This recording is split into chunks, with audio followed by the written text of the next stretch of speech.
Now recording. Good afternoon, everybody. It is with deep shame that I report to you that I did not manage to get your tests marked for today. That's too late, Dave. I tried my best. Yeah. Hey, I get 10, just like you guys, right? You can only use 3 per test. Yeah. Remember. I'm terribly sorry about that. It's been a very busy week, as I'm sure it has been for you folks as well. I apologize. I will have them to you our first class back after the break. We will go through the test in detail, and So if you want your test, if you want to do like the test, what do you want to call that? The test review session will be our next class. I will go through the answers. It's not going to be posted, so come to class.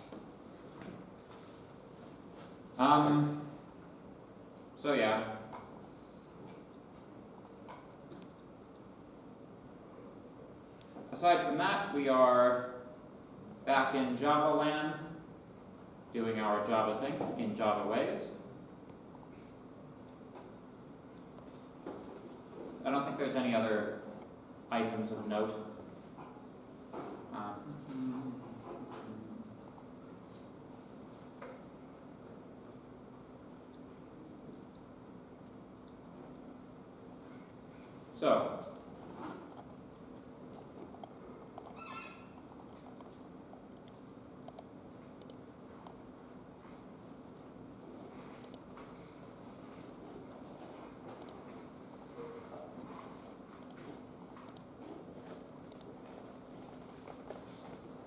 If my memory serves, we left off, we were about to actually talk about the quote-unquote Java enhanced for loop.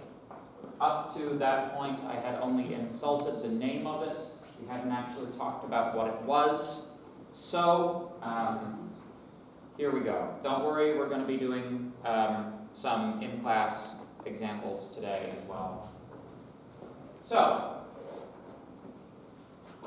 the enhanced for loop, also known as the for each loop, and perhaps properly known as the for each loop, assigns one element at a time from an array to a temporary variable and then executes the loop body once for each thing in the thing.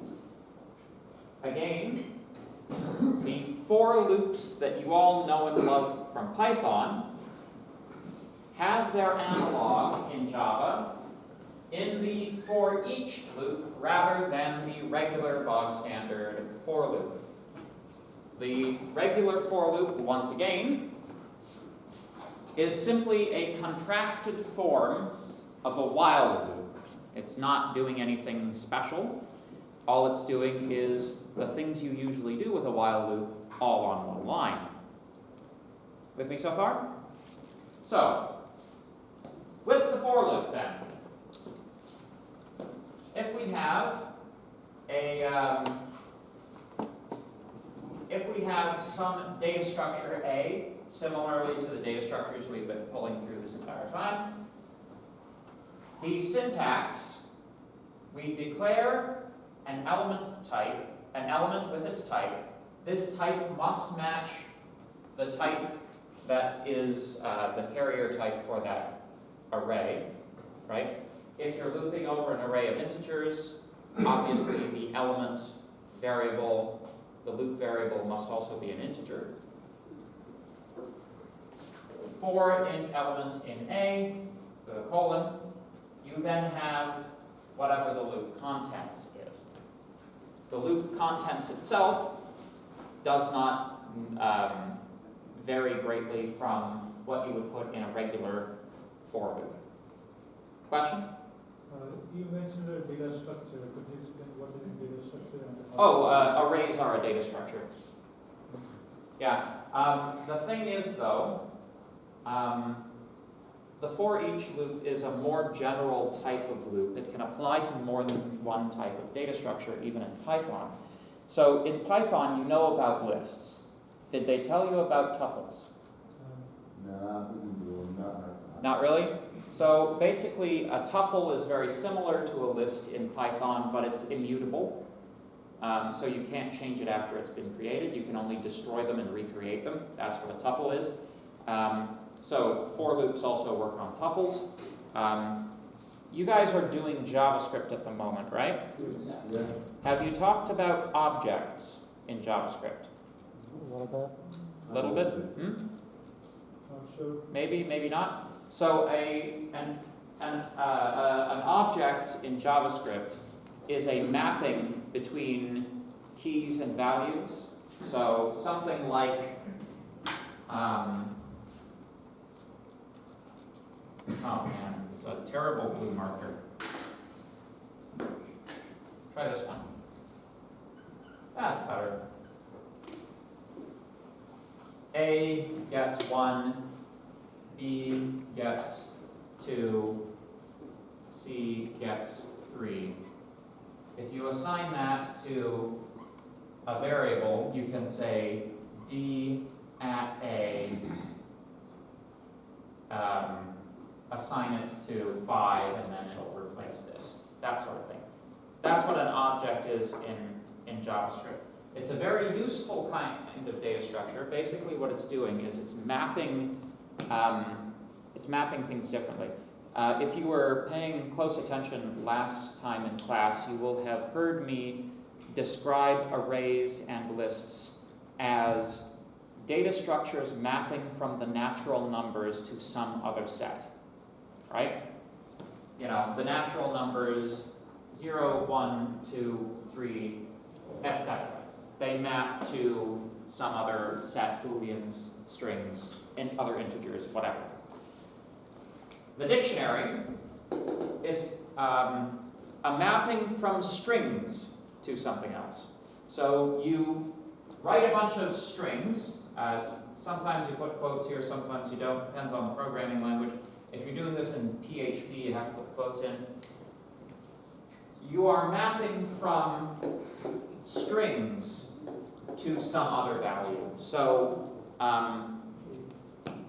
you know, anyway, I'm getting a little sidetracked. The point is that a Python for loop or a for each loop will iterate through each of these pairs as well. It doesn't have to be a linear data structure. That's not considered a linear data structure, right? In Python, those are called dictionaries because you kind of look things up, right? So that is the sort of thing that the for each loop is good for. It allows you to save some bookkeeping. It's a little bit overkill using one for a list or an array, in my opinion, and not using it for a more complicated data structure. But, you know, it is what it is. They're kind of tricky, particularly when we start talking about arrays of objects. There are some tricky rules about them. So basically, if you're working on an array of primitives, it's fine. These are fine and good, you should use them. If you're working on an array of objects, it's more reliable to default to the old style for loop, just because the rules are less complicated. So we'll get there when we get there. Question? What is A in there in for each loop? What is which? Sorry, what is? What is letter A? A is the data structure which you are looping over. So these examples are following through from declarations on the previous page, where we had int array A, double array B, and string array C. So that's where A was defined. But obviously, just substitute the name of whatever array you're working on. Good. So, we'll try these out a couple of times as well.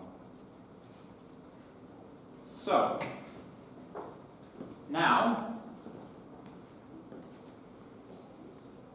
speaking speaking about how we pass arrays into and out of Java methods. It's reasonably easy in the same way that the data type receives square braces to turn it from a regular data type into an array of that data type. The same process can be applied to the type information on parameters to turn inputs into arrays of a particular type. Further, the return type of a method can be modified to be an array by a similar process. You just add in the empty square braces, boom, it's an array. Does that make sense? Now, there is a slight conceptual problem here. We are passing in array references, not the arrays themselves. So, you'll notice this thing doesn't specify how large the array is, right? Which is interesting because up to now we've been very specific that arrays always know how big they are, right? Arrays are statically sized. So these things appear to lack important information, right? Well, that's because it's a reference to an array and not the actual physical chunk of array memory. But, most of the time that's neither here nor there. I will say that as a general rule, I don't recommend playing with the inputs to a function within a function, or the inputs to a method within a method. Sometimes you're in a pass-by value situation, sometimes you're in a pass-by reference situation. You often don't know which situation you're in. The safest thing to do is to just leave the input arguments alone. The possible negative consequence is if I have some value x that's 5, I call some function foo on x, and if in the definition of foo, x is modified, so for example, x is equal to 10. Sometimes down here, if we print x, sometimes we get 5, sometimes we get 10. It depends on which programming language you're using, right? Sometimes it works one way for regular variables and another way for things like lists and dictionaries, etc. The safest thing to do across all programming languages is to just not do that, if that makes sense. Don't modify your input data if you can help it directly.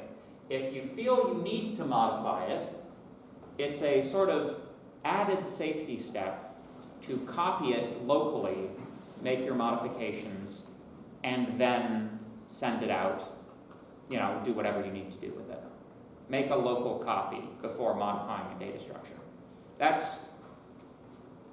If you follow that rule, then you can transfer these skills to most programming languages that you will be using in your lives, right? Rather than just, I'm not trying to just teach you Java, So, any questions so far? Good. So, for example, if you change an array in a method, the changes will be reflected in the method that called it. So, for example, if we have the change this array method, y at x is 100, x equals x plus 1, whatever value we give in for y, in this case marks, will reflect the changes that are made in the method. In this way, you should think of arrays as being both inputs and outputs. Any changes made to an array will be reflected outside of the method that has been called. So, good. Let's do some examples. Huzzah! So, if everybody could please, number 1, load up IntelliJ, and number 2, load up the week 6 example document. We shall try some examples. Of all of the weekly exercises, I think I have to say that this one is my favorite. Basically, what the exercise here is, we are going to make one class, which is an array processor, which performs various types of operations over an integer array, and basically it's like write a method to do X, write a method to do Y. It's very self-contained. I rather like it. Not so much like word problems this week, more math problems. I know word problems are math problems, but you know.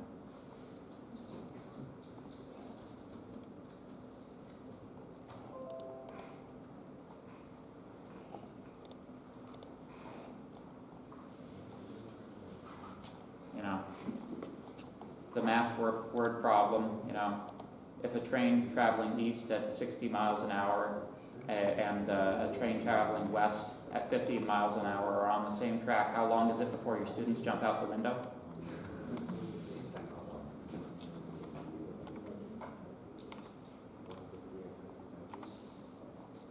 Let's make a new project.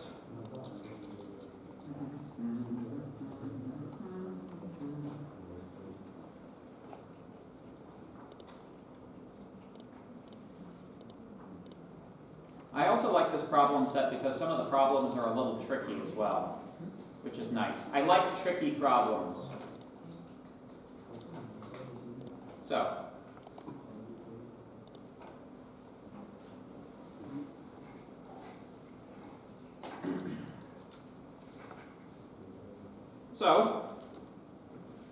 let's take a look at our UML diagram. It is not my expectation that we will implement this entire thing, but we should get a reasonable way through it. Many of these are very short, and once you've written one, the structure is repeated for many of them. So, array processor, int array processor. We have but a single instance variable, instance variable. It's private. It is an array A. We will have a constructor. You'll notice the constructor takes an array A as its input. Therefore, the data is not originating inside of the array processor. It is originating when the constructor is called. Now, we're going to, again, use that clever little trick so that this thing is runnable directly by giving it a main method and having it instantiate itself. This will be a good example of how that works. But you can see we have various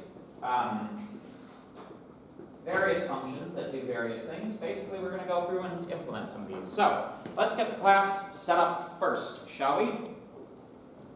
Make a new class. Call it int array processor. Boom.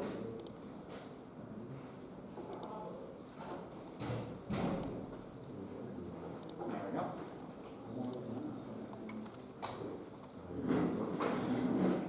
We need a private instance variable A of type integer array.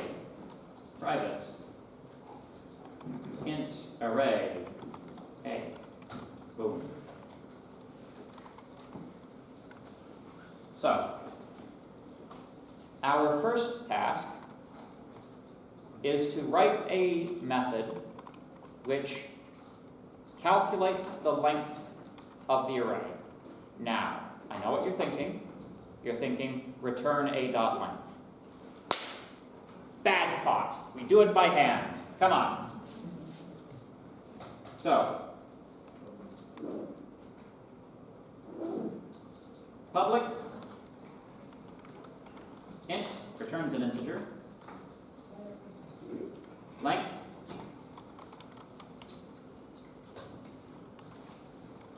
and we must return the length of A. How do we calculate it? And shouldn't L be a small? Well, see if I do that, then it may cause a name. Well, I don't think it will cause it. I wanted to avoid a namespace conflict with like the actual length method, but I don't think it is a method. I think it's a property. So that's fine. We'll do lowercase l. So let's try out. Yes. For each loop? Exactly.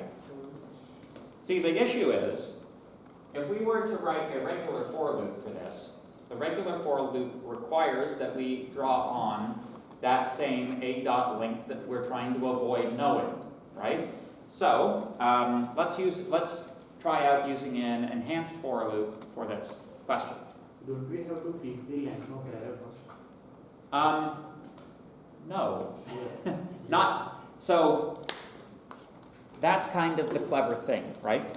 This method does not need to know how long the array is, right? That's the point of properly parameterizing these algorithms.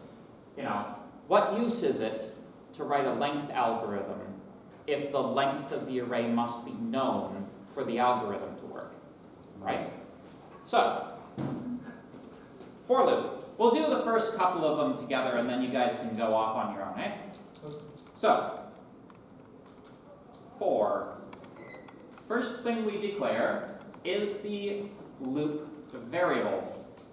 Let's call it int lm for element.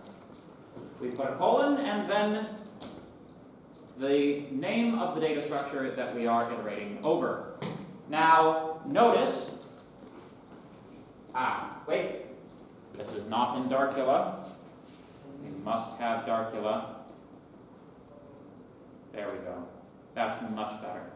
So, notice how A is purple here.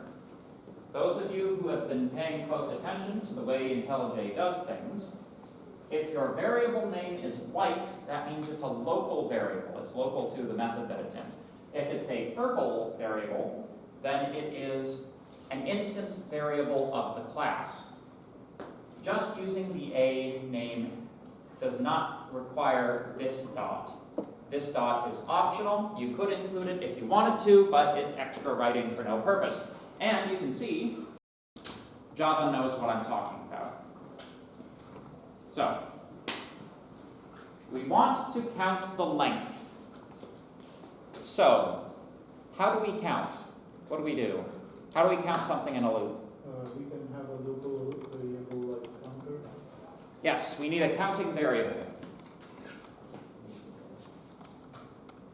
Int count is equal to 0. What do we do with count inside the loop? Count plus plus. What is the return value of this method? It is the count. Return count. There we go. Reassigned local variable. Okay. Save. So, okay, so now we have our own little length method that recalculates something which is easily accessible by other means. That's okay. And is there any meaning of underline? Yeah, it's telling me I have a reassigned local variable, which I don't know why it's complaining about that, to be honest. It will work. This will be fine. So now let's do the clever bit. Let's make a main method. Within this main method, we need to initialize an object of type intArrayProcessor. This works via the usual mechanism. IntArrayProcessor me is equal to new intArrayProcessor. And you will notice that it's just fine with this. because we haven't done the constructor. We should probably do the constructor now. Let's do the constructor.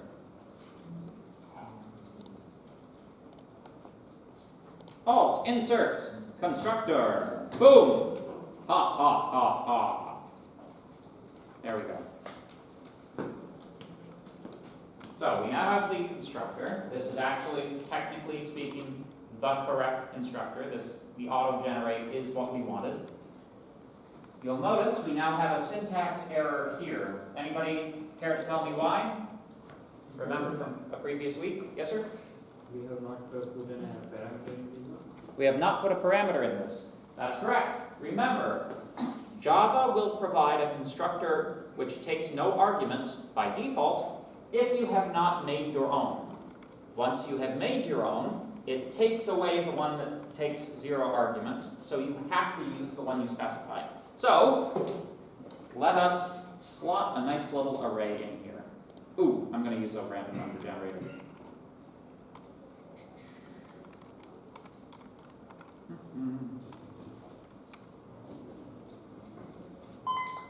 Whoa, that was crazy. Did you get a coin?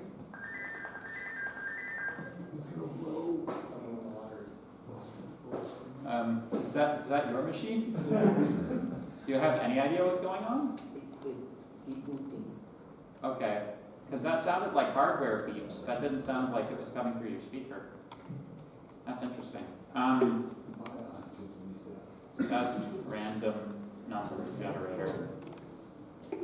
It is the best random number generator. I agree. Swear I have some dice on this. Yeah, right? But this is what I like. If you can do, generate me 50 random numbers between, 0, 1, and 1,000. Duplicates are allowed. Yeah. You can print it as something you can copy paste into CSV, which means you can just literally copy paste it into your source code directly, which is fan bloody tastic. Copy. Pasta. There we go.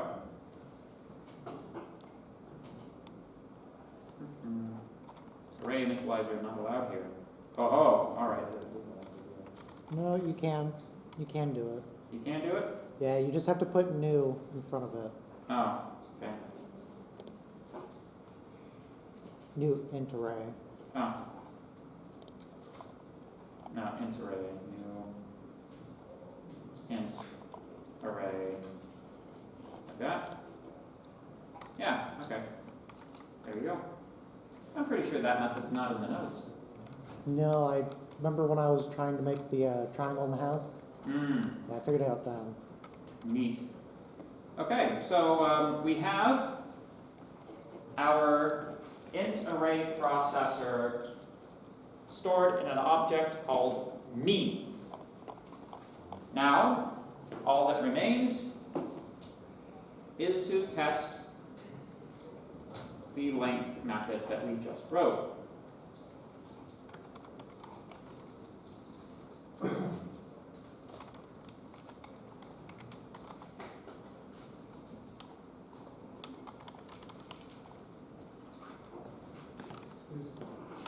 Yes. So is array like an object, so we need it all the time whenever we need a new keyword every when we create a new array? In this particular instance, Or is it only for the parameters? I would have gotten away with this too if it weren't for these meddling kids, but this is valid syntax. Int array x is equal to this thing. Okay. Like that works. Yeah. You don't need the new keyword there. It's just because basically I'm declaring the thing anonymously, right? I'm not assigning it to a variable name, but I need this new keyword, so yeah. Okay. So if we don't have array, if we just have a int data type, then we don't need a new keyword? if you're passing a parameter in. Yeah, if I put X in here, yeah, that would work too. So if I just put like X in there, that works. Oh, Yeah. But you know, I wanted to do everything in one line because, oh. you know, it just didn't make a lot of sense to me to be declaring an object to hold an array and also have that same array locally as a local variable in the same method. Just didn't, it just felt weird to me. But that's okay. So let's run the project. Run.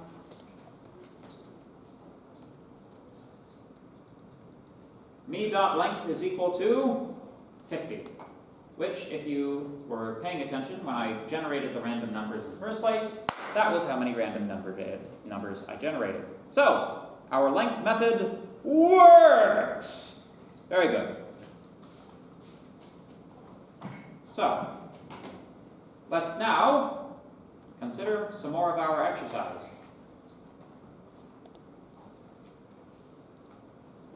Let's create print and print reverse. The purpose of print is to take every element in the array and print it sequentially to the screen. I will recommend not printing them all on a new line, but printing them all on the same line. The thing that you're looking for is system.out.print, not print line. Right? If you use print, then it just prints it on the same line. Print line adds the new line character. Does that make sense? So, how about you guys take, I don't know, 5 minutes? Write me a print method. Sound good? Execute. Yes?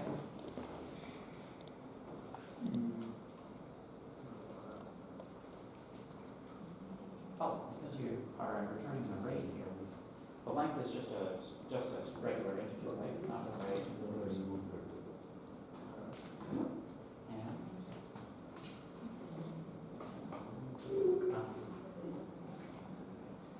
You also have the thing, the smell from moving one another.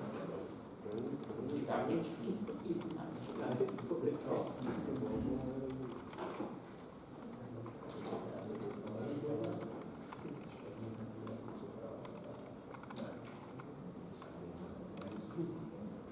Additionally, you need a constructor. The cursor right here. Yep, actually, this is the right menu. Generate, constructor, and yep, okay. There you go. No trouble. So for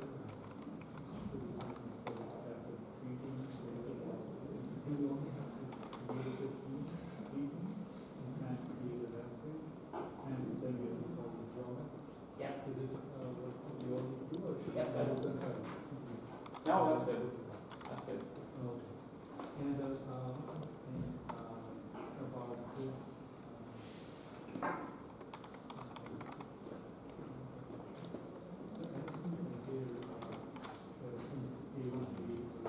So for the bank account, so the accounts were created in the name and we send the info. We can deposit on this that becomes the name. So how can we prevent that? The constructor for customer needs to not receive the account objects from main. It needs to create them itself.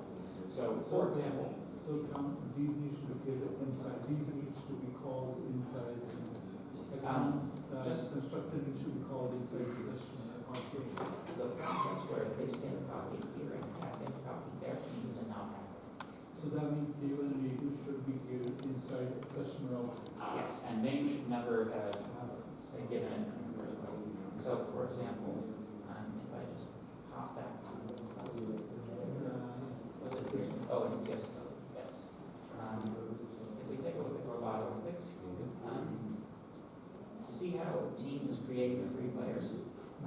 It's not receiving the return. That's the fix. Yeah. Makes sense. Oh, yeah, I'm sorry. You don't need to reply back, so that's okay.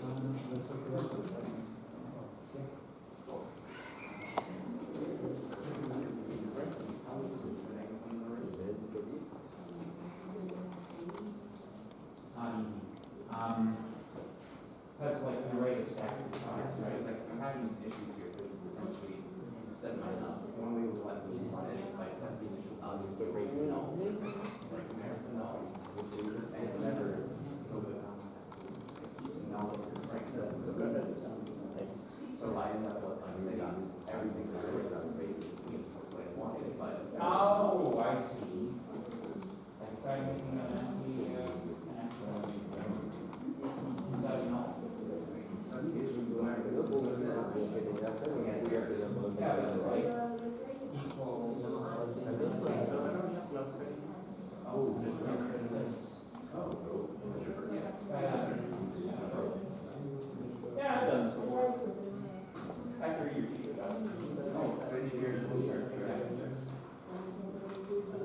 so we can, before you go, okay? You know the WD-40 is attached to it, right?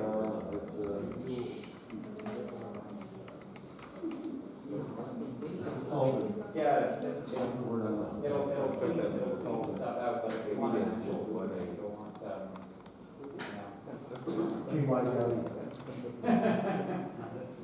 I was gonna say, like the gearbox grease, and whatever.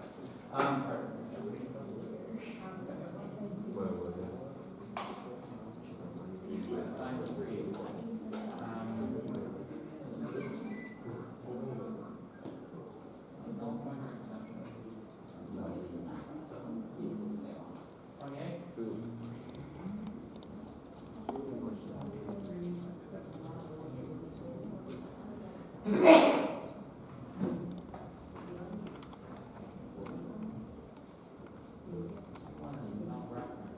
Oh.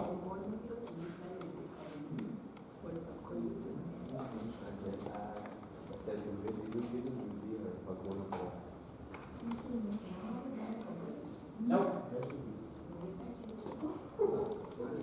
It's, you're declaring it as a local variable in this mapping, but it means once the method is so they are null references. And you got the same error actually. Show me your,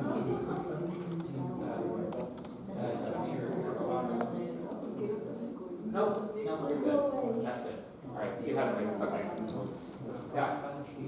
Locals versus locals.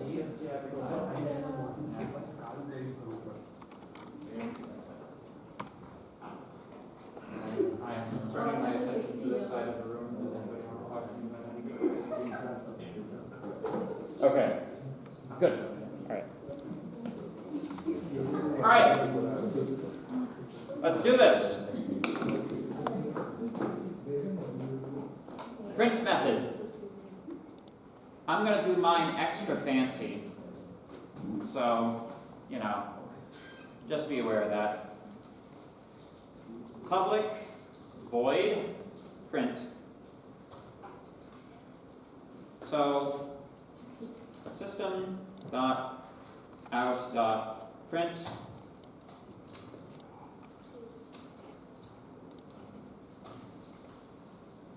That guy. Then, for this one, I'm going to use a for loop. For int I is equal to 0, I is less than, oh, this is going to get you, a dot length minus 1. Ho, ho, ho, I plus plus.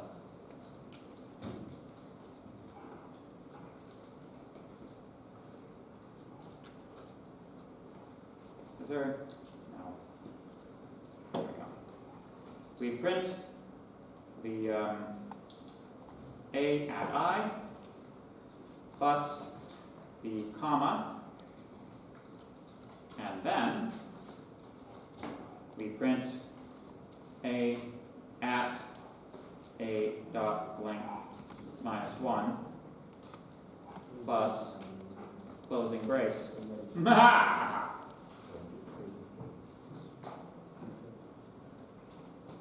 Question?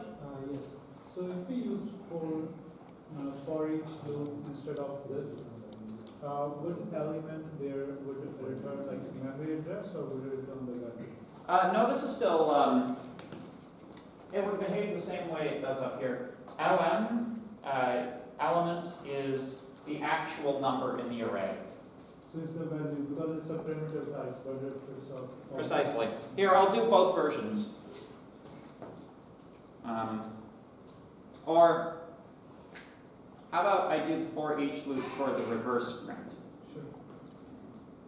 But first, let's see if that works. S out, me dot, well, actually you don't do that. Me dot print. There you go. Run it. There we go. There it is. And the end looks good. Ta-da! And as we can see, we didn't miss any characters, or we didn't miss any numbers. That's the whole thing. So, it's a very mild bit of cleverness, but it's still a bit of cleverness.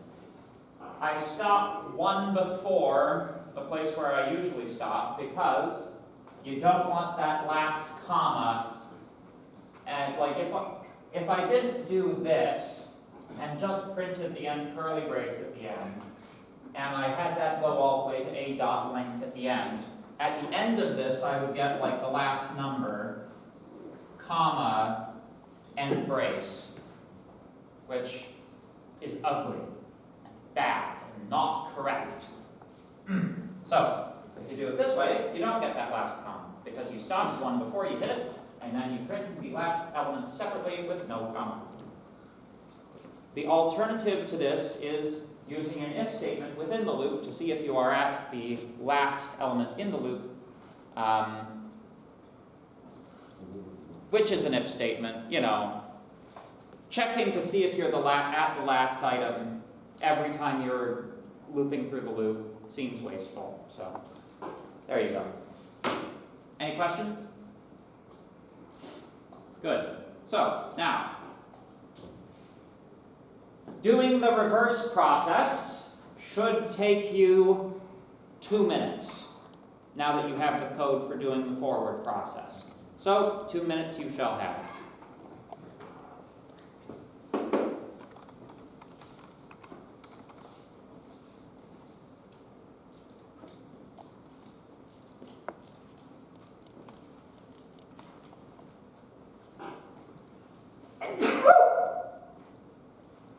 Pardon me.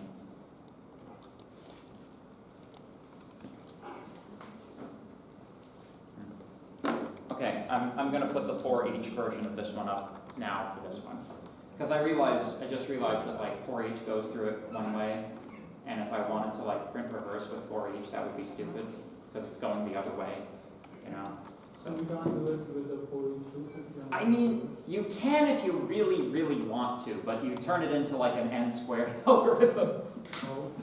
Because like, it's like for each all the way to the last, now for each all the way to the last minus 1, now for each to the last minus 2, and you can go backwards through by going forward if you want to, but you'll kill your runtime. Public void print for each.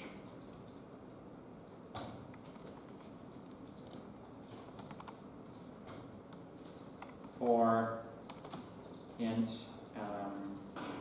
a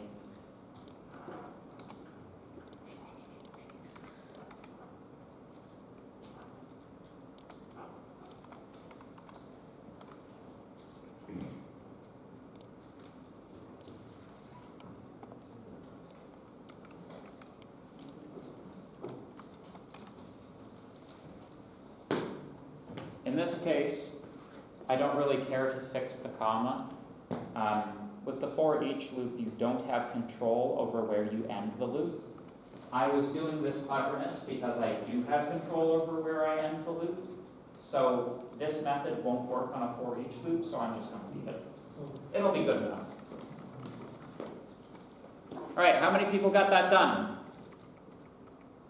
How many people need just a little bit more time to do the reverse? Okay, well, snap, snap, come on.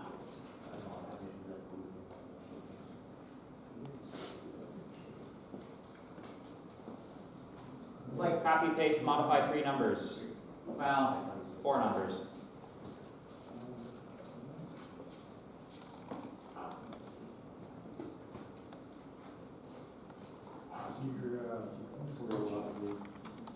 Yep.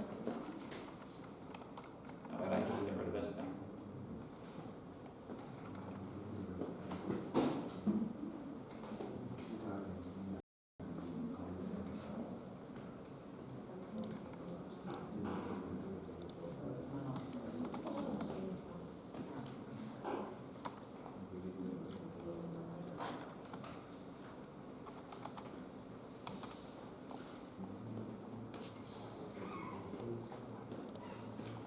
Okay, that's long enough.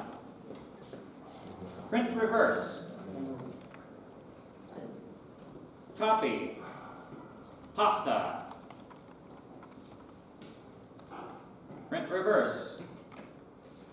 If we are printing the reverse, we are tracing through the array from back to front instead of front to back, which means we are starting our index at a.length minus 1. We are stopping when we are looping so long as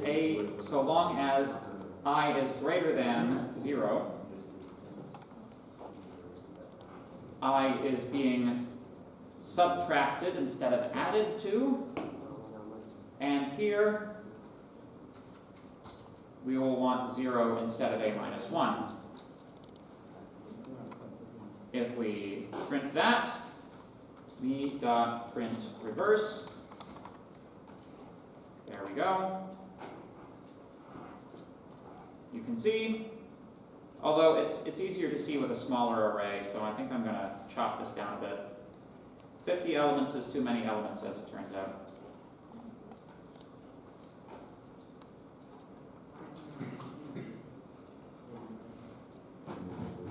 You can see, well, perhaps from the back you can't see.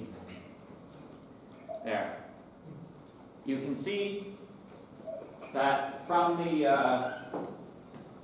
we are printing in the reverse directions.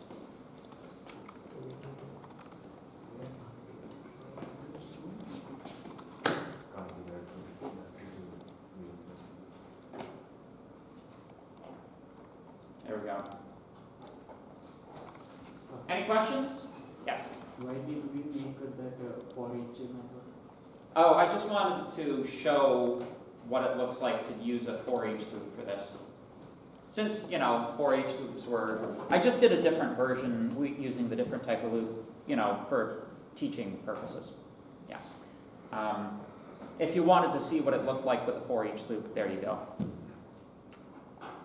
Good. Any other questions? All right. Let's take a look. What do we got? Increment adds the value of I to every array element. Increment receives an argument I, adds that number to every element in the array. Let's give you guys 4 to 5 minutes for that, which is probably being generous now that we have at least one solution on the board.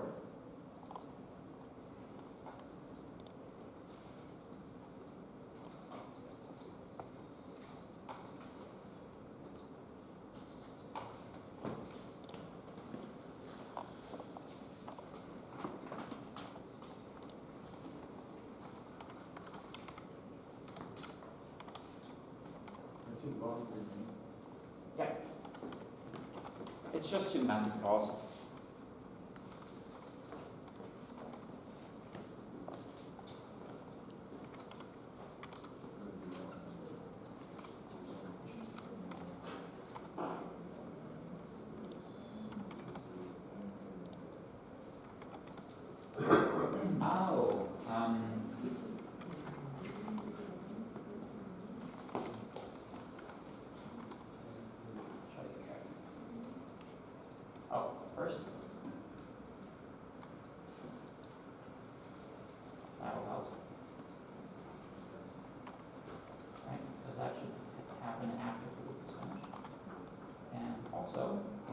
That's why you're getting so many of these open and closes.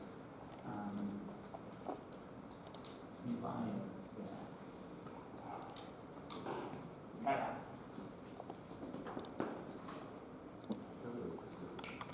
Boom. There we go. Question?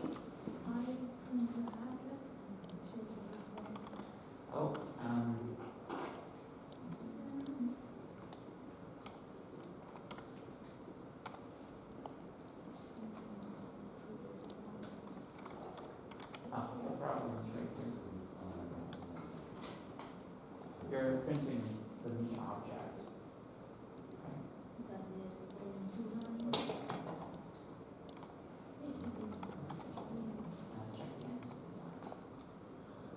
They might just not have a new line character after.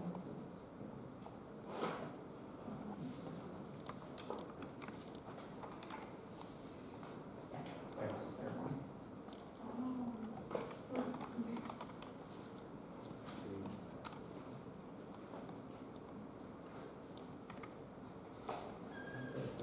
That might actually be part of the joke.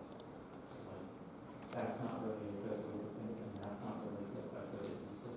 That's, yes, that's why it's funny. Yeah. There you go. I got that one. So very like ass jokes. So very like ass jokes. Oh, well. Like, I think the best one, what's the difference between a rhino and a zippo? I don't know, what's the difference between a rhino and a zippo?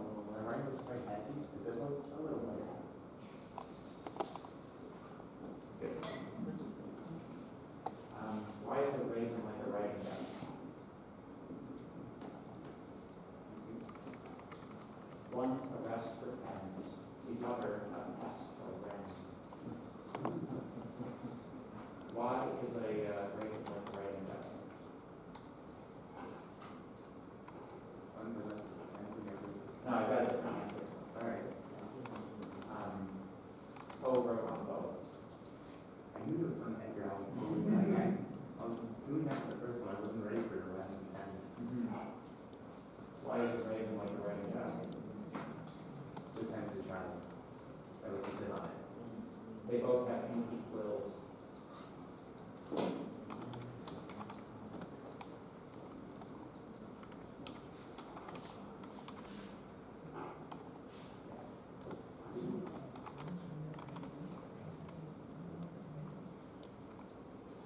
Well, first you should use a blue act.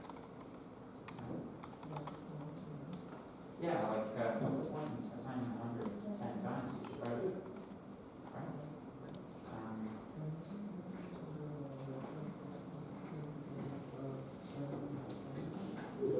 So the other thing is you might need to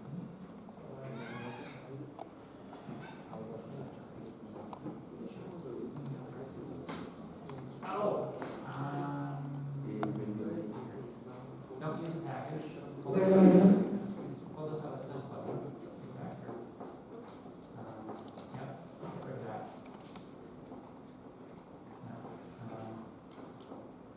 So this should be.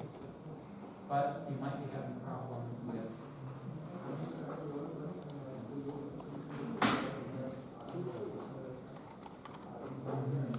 Well, that shouldn't be a problem. The problem would be something like where is the run sign? Viewers, big viewers. Have to do with it.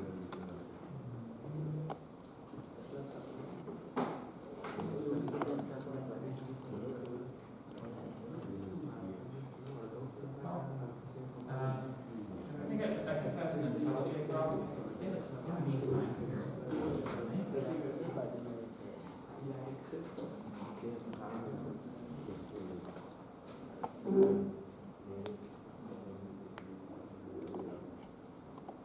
try something in here.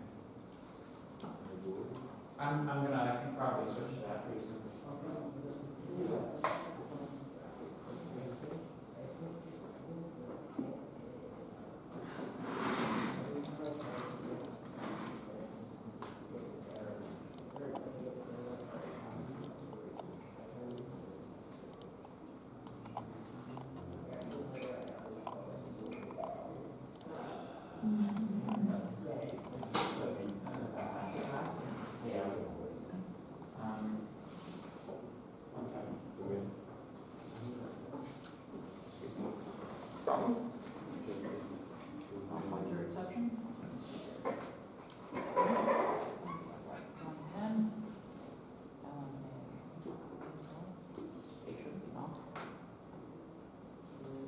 Oh, you're not assigning to it, my friend. Stop and equal to ins. Now. Well, you have a different exception. Now you're overstepping the bounds of the array, which is a completely different error. But, yep, there you go. Questions?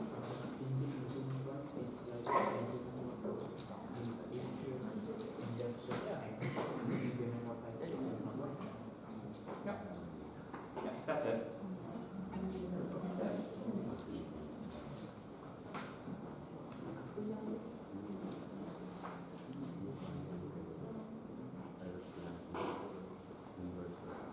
You need to tighten up your, you need to tighten up the bound. There's your issue right there. That plus one. Yep.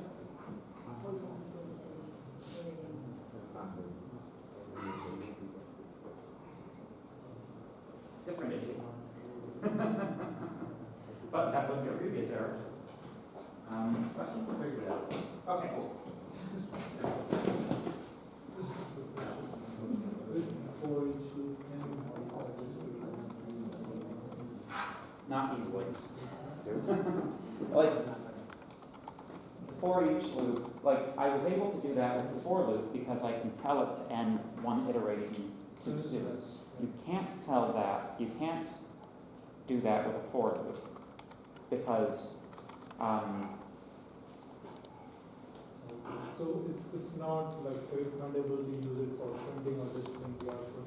yeah, the for loop isn't, the for each loop isn't good for everything.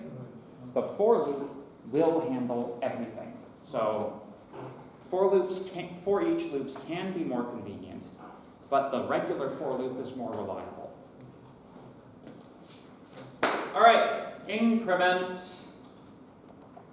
public void increment takes int I. That's going to mess some of us up because we've been using that for our loop variable. For int j is equal to 0, j is less than a dot length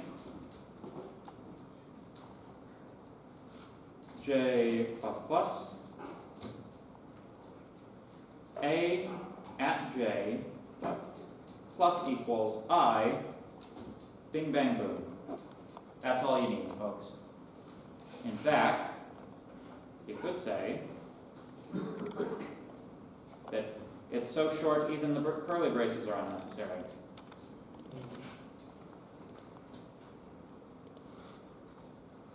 And if you are like a professional Java programmer, for some reason you'll do it like this most of the time. And excuse me. But we don't have to do that. Yes. Since we are not using the parentheses after length, so we use the default. Yeah, just the default line. Default number, not the one. That, Oh, yeah, not the one we wrote. oh, No, the one we wrote. See, the one we wrote has a runtime proportional to the length of the data structure. Or it is actually the length of the data structure because we trace through every element. So like that loop condition gets reevaluated every time.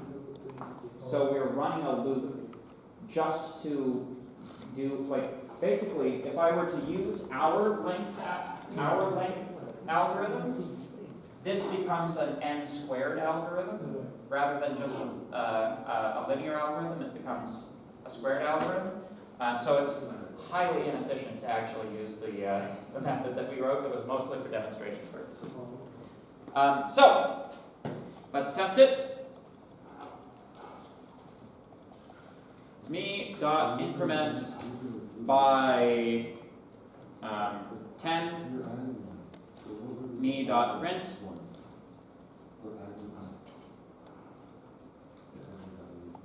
Me dot print good. There you go. You can see especially if I comment out the reverse. Each item has been increased by 10. Ta-da! Next. Average is a classic. Let's now calculate the average. Alright? The average being defined as the sum of all items divided by the number of items in the set. Sound good? We'll give you like 3 or 4 minutes for that.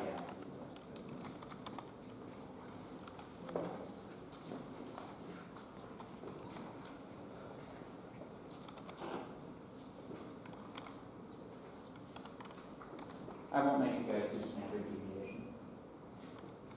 You're probably not good.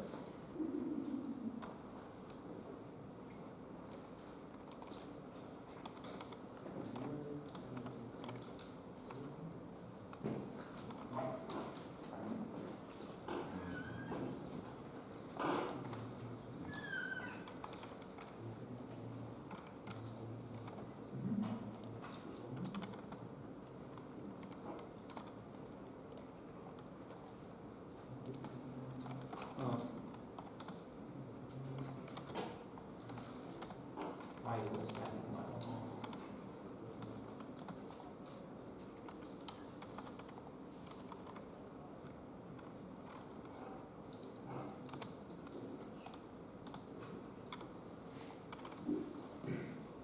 Oh yeah, that's the 4H. Yeah. Yeah, I kind of explicitly skipped that bit for this one, because we would end up with that. And that throws me off so much. Max are usually so low. And you can see, like, we get the extra comma, which is unavoidable because of the 4H loop, but in general, that's correct. Now let's address ourselves to this problem.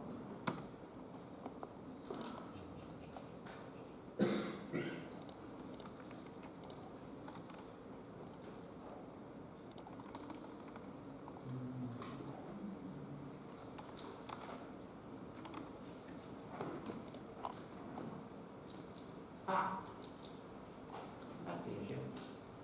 You actually aren't adding to the last element. You were stopping one before the next element. So. There you go.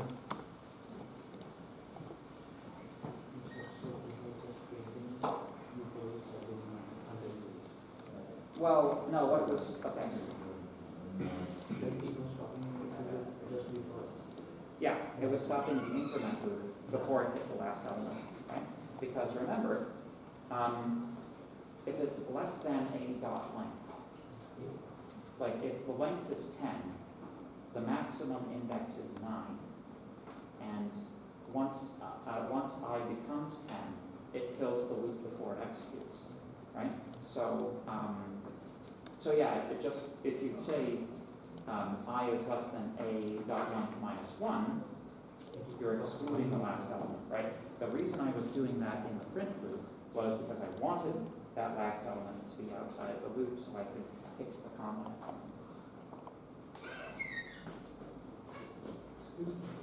Yes.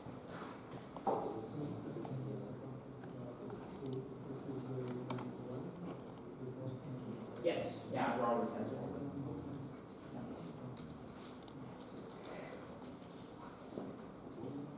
The output isn't the returned value. It's what appears on the screen. And it's just the commands inside what's written.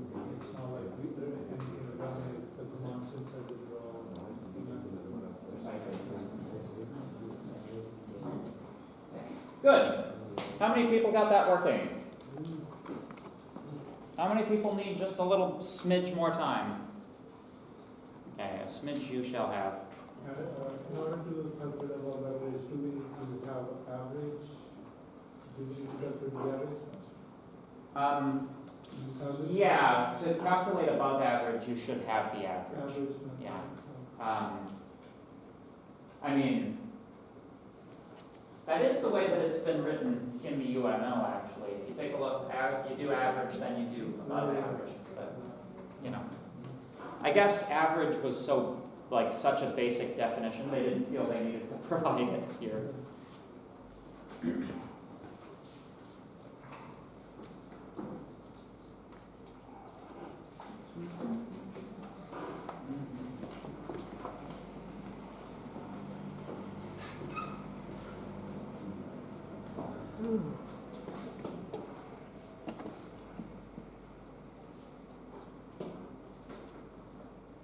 All right, let's do average.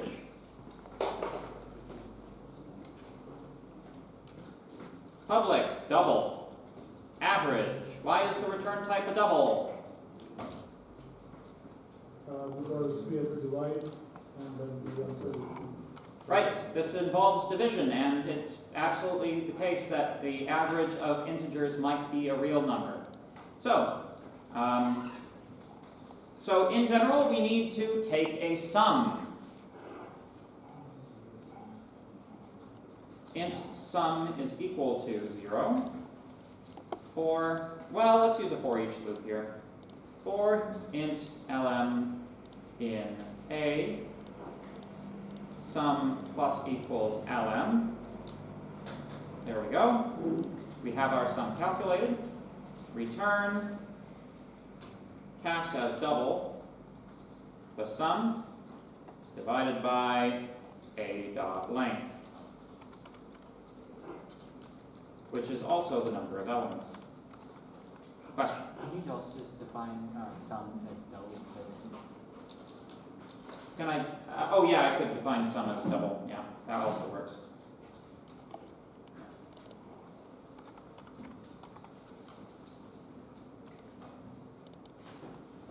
Three lines, boom. Now, let's try it out. S out me.average. There we go.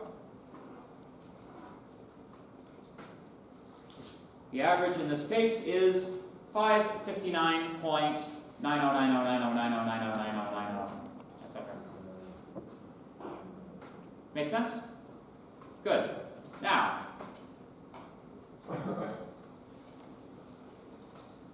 let's consider above average. Returns the number of elements in the array that are greater than the average value.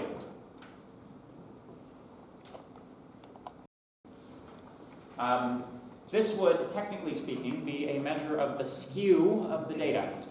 So, let's get to it. I'll give you 5 minutes.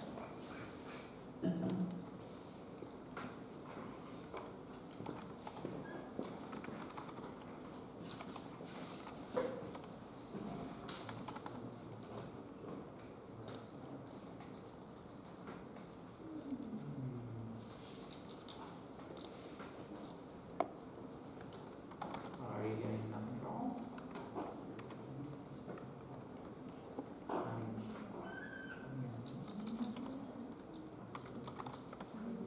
Oh, you're not printing it. It's returning the value.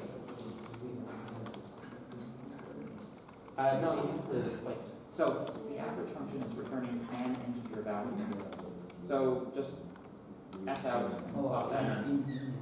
Yeah. Sorry. Yeah, you're not printing the whole array, right? Just the return value.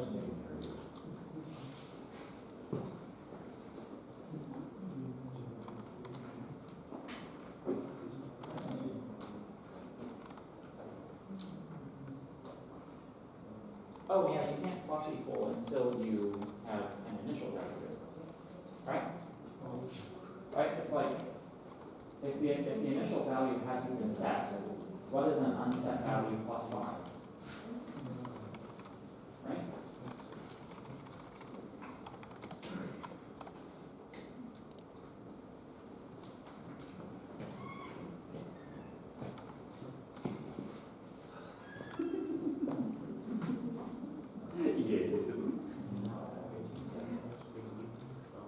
Yep. Change it to double. Right? It's using integer division.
problem there, won't be a problem for me. But you should still get it working so you can check and make sure it's working.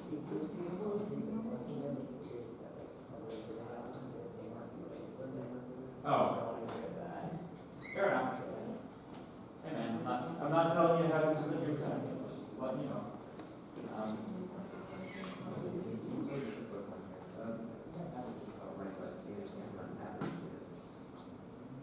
And you run it.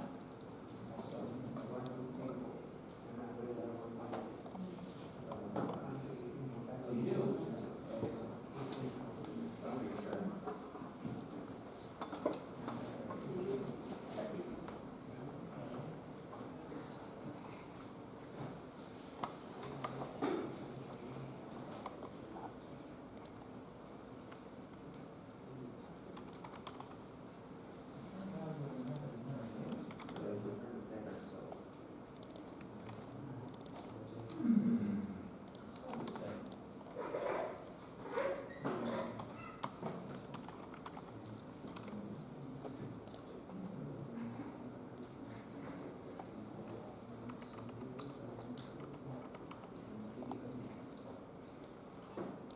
Oh.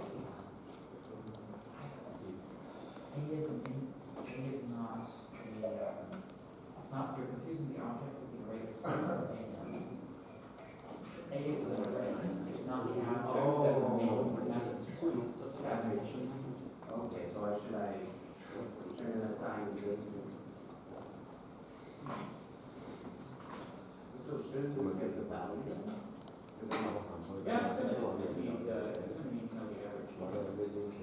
But am I not get there? Sorry, so now I'm just confused, because like, doesn't this return the value? If I get this here, you get double. Should I not?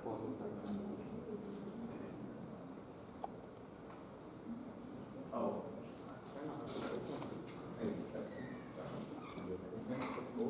You don't have to go through the object reference because it's not an object.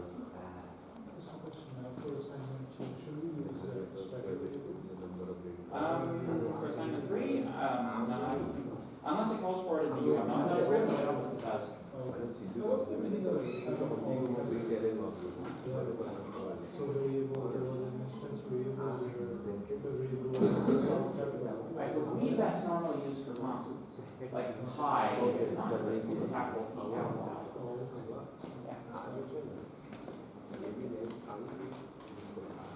Okie dokie, artichoke. Above average.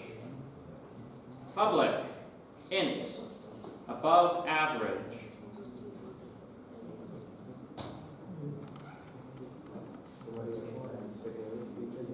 We will need to count how many items are above the average.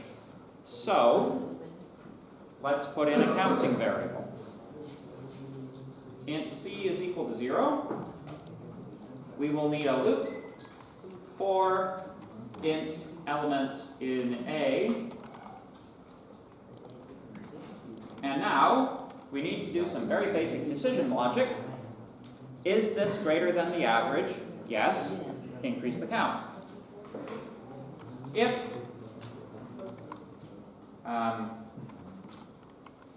element is greater than average, count C++.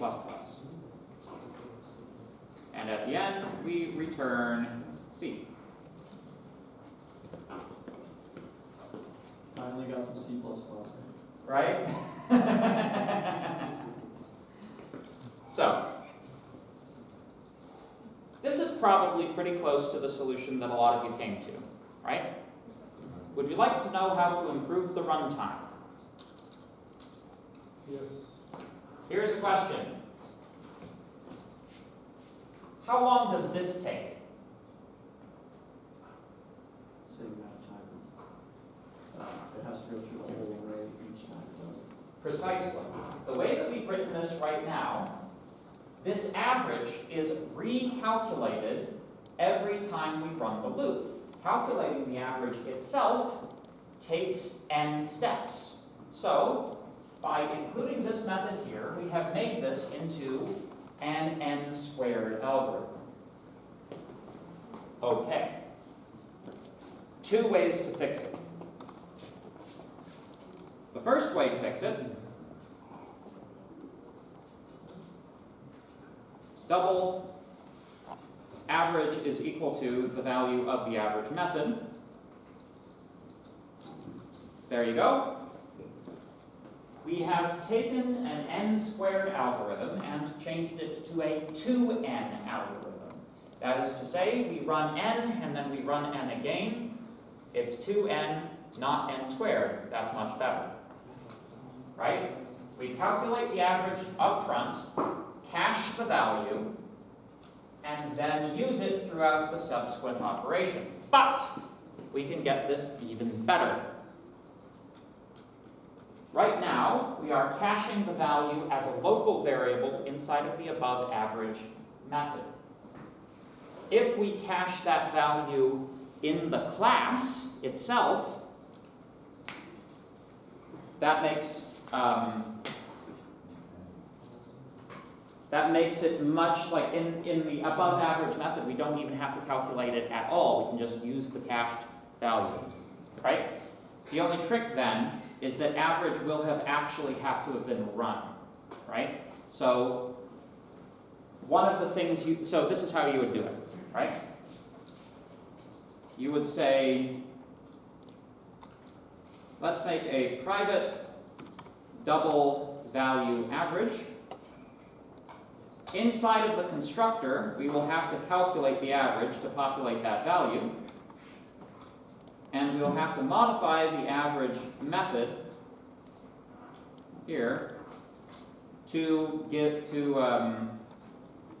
write that value into memory as well as returning it.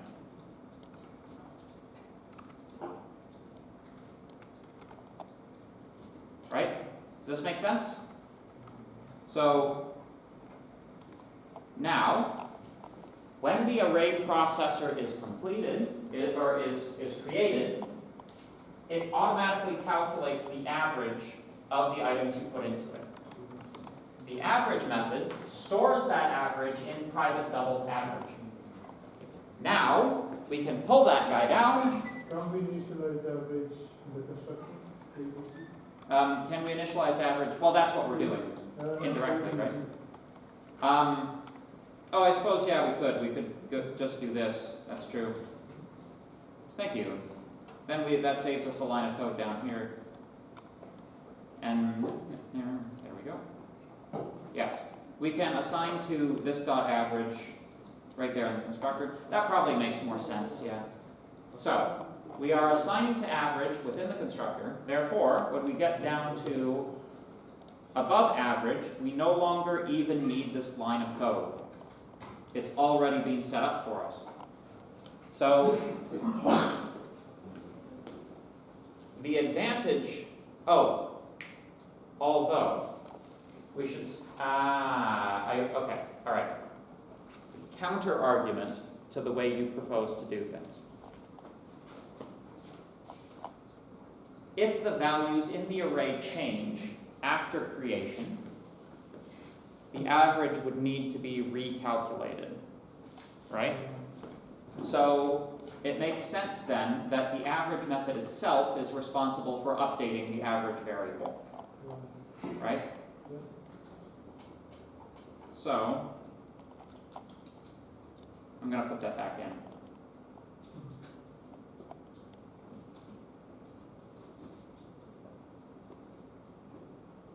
Just like that. And now, above average. Number of elements above average is 6. As you can see though, that average was not updated after we performed the increment operation.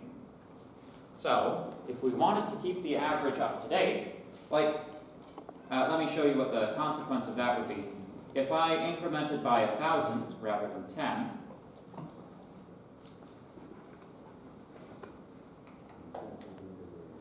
because we're recomputing the average here. If I didn't recompute the average there, and I increased by 1,000, it would tell me that all of the elements are above the average. right? So the increment method, again, should update the average because it's making a modification. Right? Is this making sense? So, basically, what we are doing is we are throwing calculations in here and there in order to increase the speed of another calculation. The calculations that you should focus on increasing the speed of are the ones your program performs most frequently, right? If you're saving, 100 milliseconds on an algorithm, that's multiplied by the number of times that algorithm is run, right? So if you run it 10,000 times, right, you multiply 10,000 by the time that you saved, and that's how much actual time you saved. So the more your code is run, the better optimized it should be, basically. Make sense? So far, so good? Okay, cool. You guys want to try a hard one?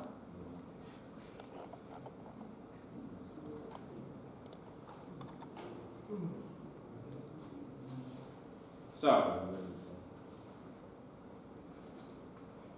let's do print set. This is a tricky one. Prints the elements of the array on a single line in the order they appear, but only prints the first occurrence of each element. So, that is to say, you are not printing duplicates. This one's a little tricky, folks. It's so tricky that I think you guys deserve 15 minutes to work on it. Incidentally, into those 15 minutes, we will also work in our 10-minute break. So maybe I'll give you 20 minutes with a 10-minute break somewhere in there at a time of your choosing. Does that make sense? So, yeah, good. I will take this problem up at 2:47. Sound good? Good.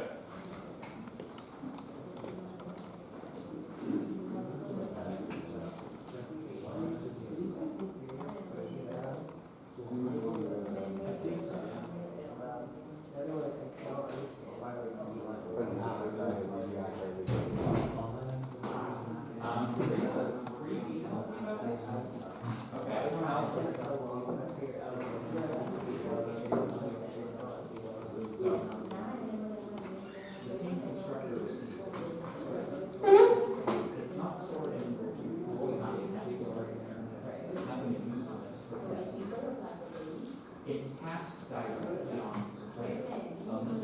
So basically, you have color, which is the argument for the team. Show me your code.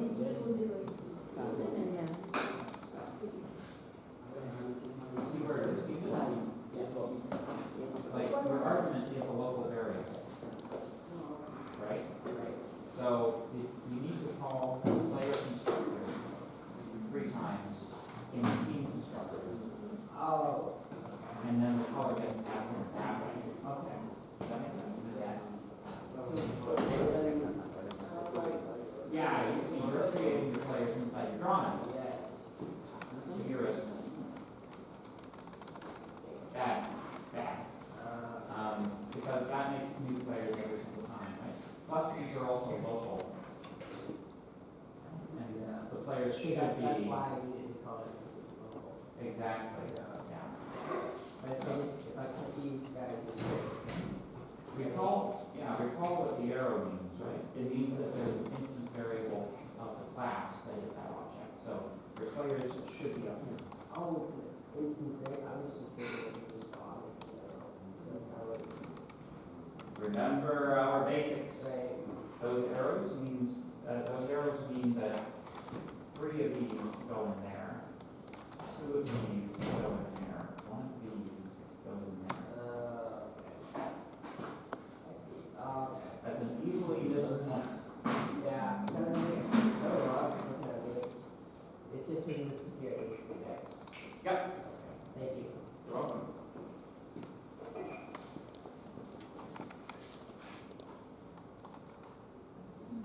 gonna use the washroom. Don't touch my stuff.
Oh, yeah, I'll put it up on the screen.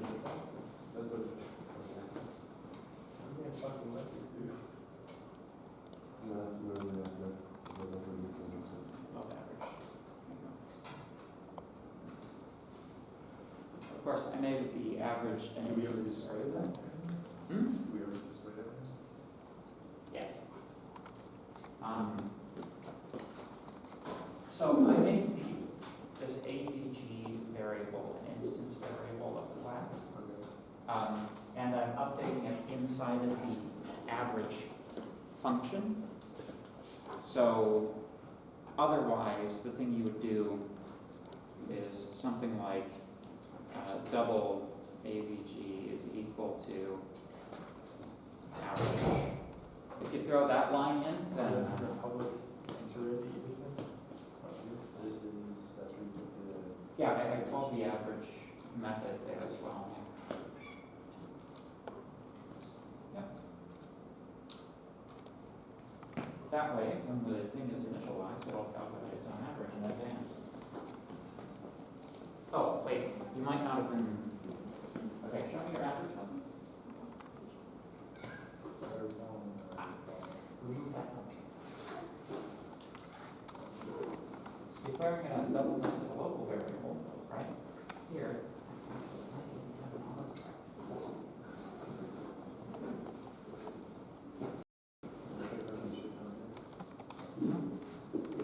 Create field average. Boom. Yep. It should be a double and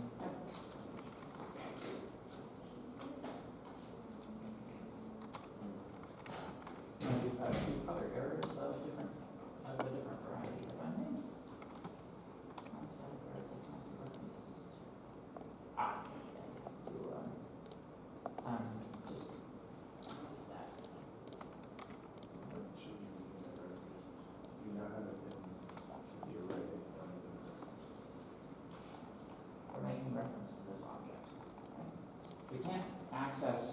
instance data from a static context, and main is a static context. But how we got around that is we created an instance of the object in the static context, so it's a static instance, and then we access everything through that.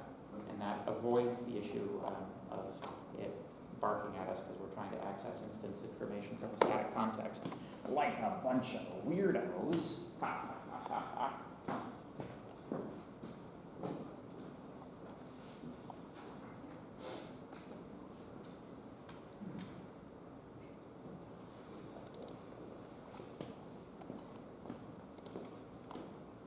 Getting kind of dark in here.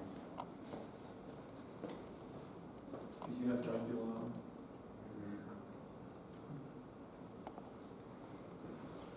Wow. Okay. Oh, man. There's just no winning in this room. Are you down? Yeah.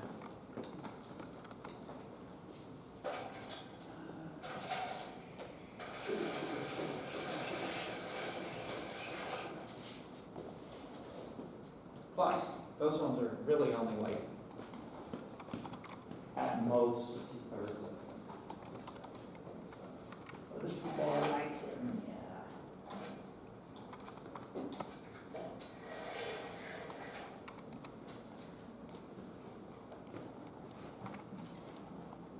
Yes, ma'am. Do you know what all of them this is?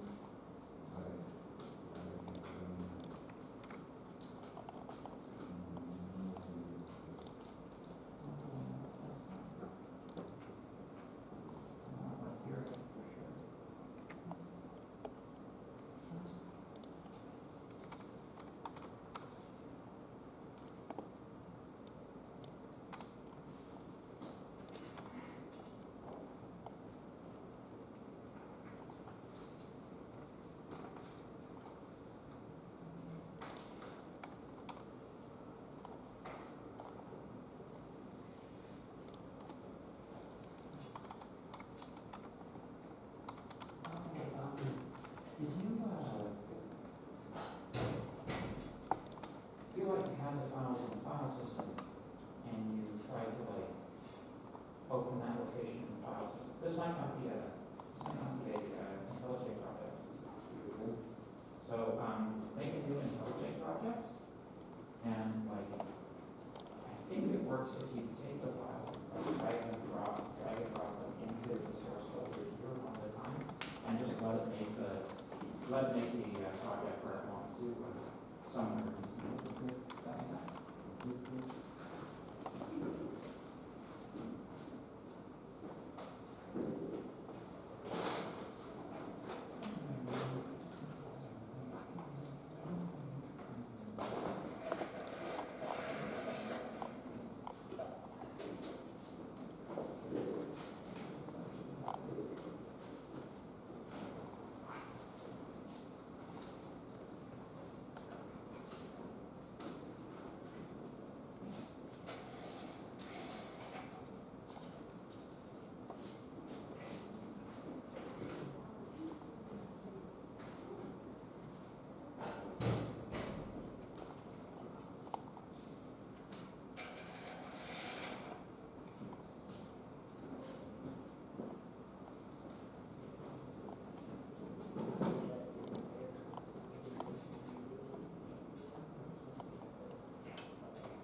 Consistency.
this assignment, but in terms of lines of code, really not that much.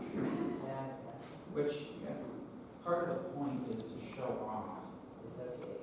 Yeah, once you've got these kinds of relationships down, you really substantially reduce the amount of code you have to write. Right. Yeah, Just like, uh, yeah, exactly. That needs some efficiency, just because when the word people put in writing, it registers the number in a main array here. It'll make it'll add conversion, so it'll make this equal to that number, but it won't add new stuff to the array, but it doesn't have to. It's not infinite, it just keeps replacing that, the row with this incrementing up.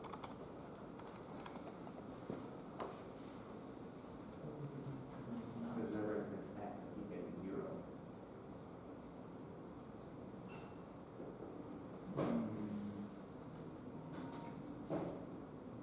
That's being reset, so, let me see this. Not to my knowledge. Let me see this.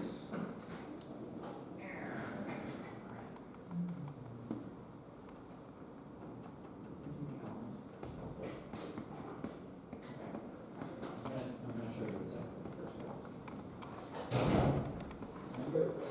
Using out data. Helps to put in like a visual section.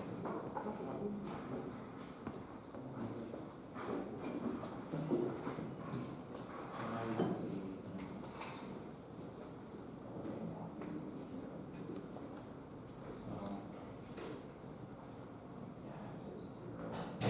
Oh, that's why every zero is the main with the recess, yes. Well, yes, but that's, but it's a mess of root, that's probably the intent, no? Well, not in one, we just all take that out of this, we can take that in there, this way every time this one increments, it adds Oh, to that. oh wait, I got it. You want to loop over the array, not the elements. Oh, element. Oh, I see, elements. Okay, so you have to add something to elements. Right? So I was trying to do there, but this is. I think what you need to be doing is looping over all of the elements of the array rather than the individual elements. But, I'm gonna be taking that.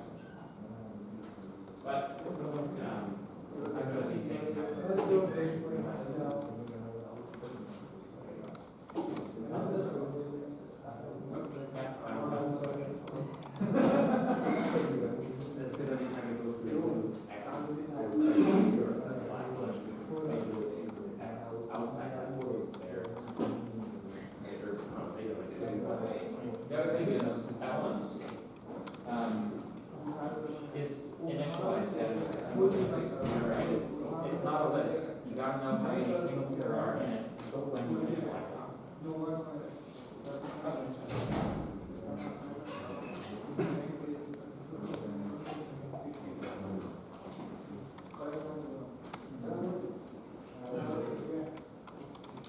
Sorry, what's your question? Oh, well, referee is not a team, it's a player. Paddle, that one.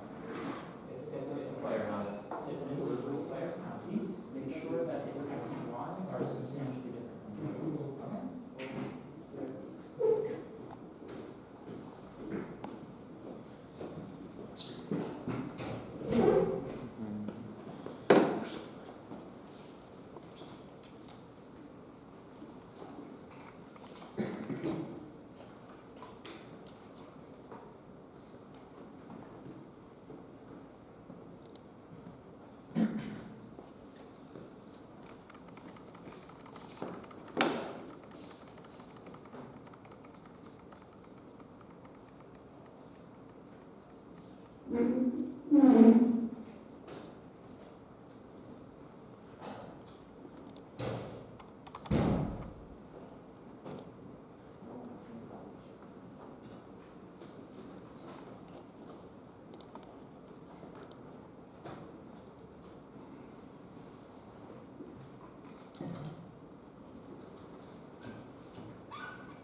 You're gonna make some like small code to do this, aren't you?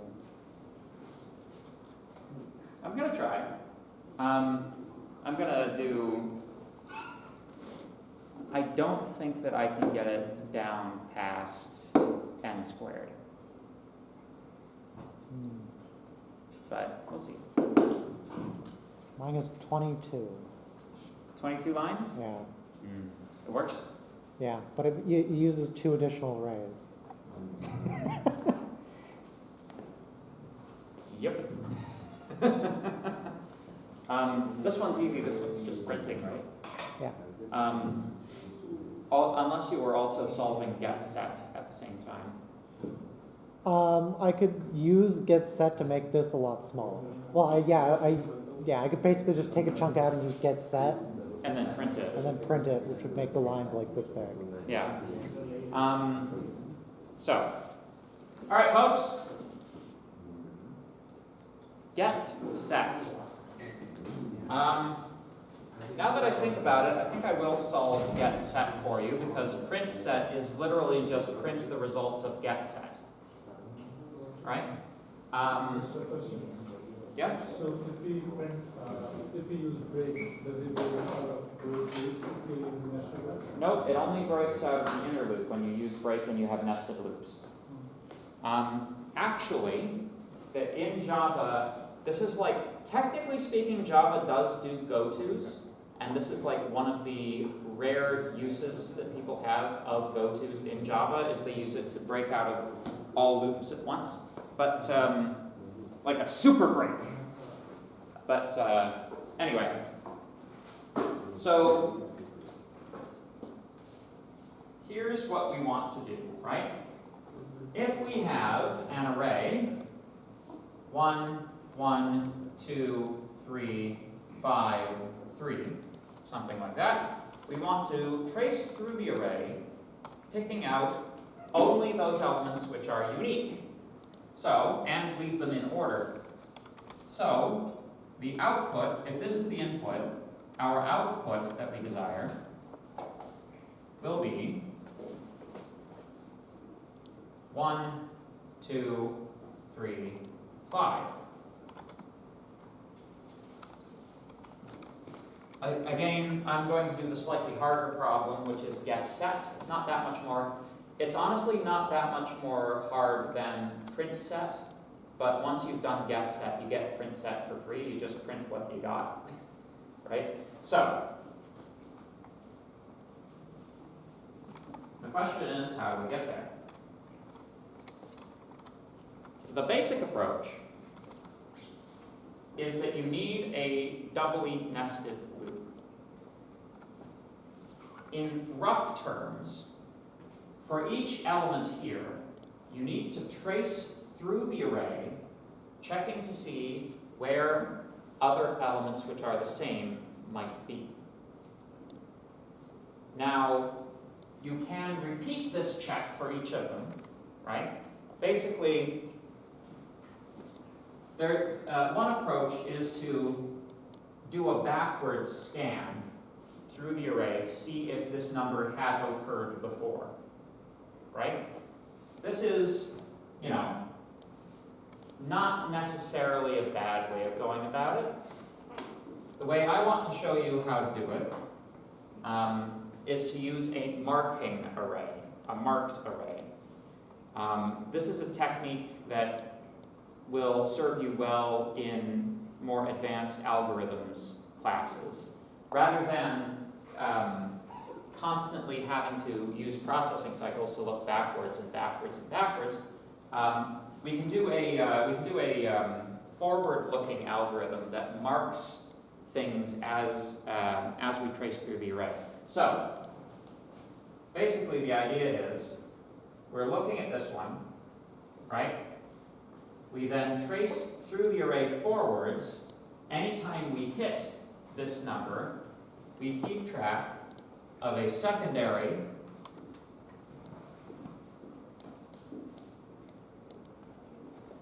marked array, right? If this value is a duplicate of the one we're currently looking at, we mark it off. This is no longer one that we're interested in. If you do that for all of them, running through to the end of the array, you will end up with this. Right? Secondarily, you can, like while you're doing that, you can also keep track of how many in the array haven't been marked, because that's important, because the number of unmarked elements is the size of the output array, which you'll need in order to declare it. So, let's give her a spin, shall we? Public int array get set go. Ha ha ha. So, step number 1. Let's initialize a marked array. Boolean array marked. Booleans default to what in Java? False. Good. So true will mean we've marked it off. Now we need to write this marking algorithm.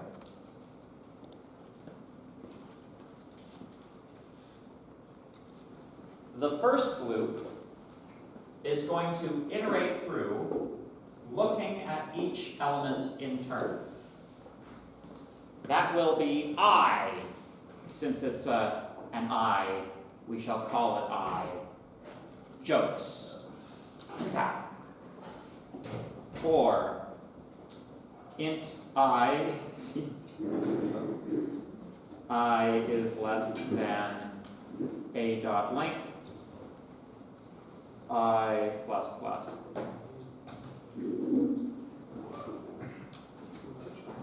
So this means that the value of the I variable will be each element of the input, or I guess we call this A.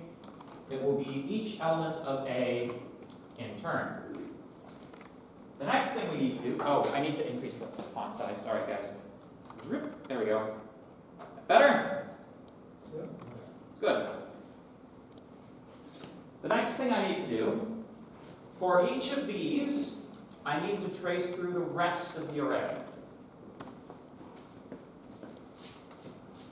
For int j is equal to I plus 1, right? Because we want to start at this position plus 1. We then trace through all the way to, or so long as j is less than a dot length. You missed out on spelling it J-A-Y.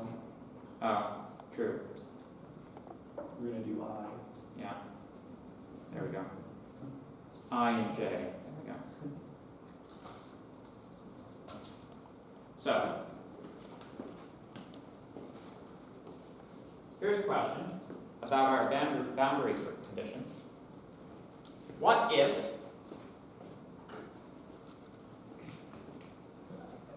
so right now, I can examine the last element, right? Question, is this useful? No. Yes, Why? because that's the only, we have already checked with the other, the previous element, so we don't need to check a lot. Right. So this algorithm looks for duplicates in the remaining list. If we are in the last position, what is the contents of the remaining list? Different than the last one. It's empty, right? The remainder of the list is past the end of the list. There's nothing remaining. So there's no purpose in examining the case where I is equal to a dot length minus 1. So we can actually move our boundary condition in by 1. That means that the last element that our I will look at is this guy. And it will compare this guy, and that will be our last iteration. That's the last useful case. Right? Does that make sense? So we can put a nice little -1 in there. So, now we get to the part where we make the decision. We are examining each of our j's to see if it is the same as our I.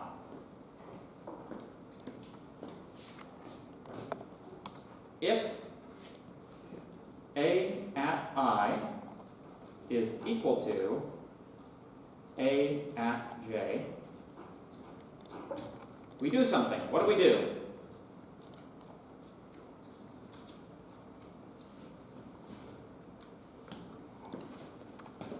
What do we do if this matches that? Yeah. We mark it off. We set marked at j equal to true. Now,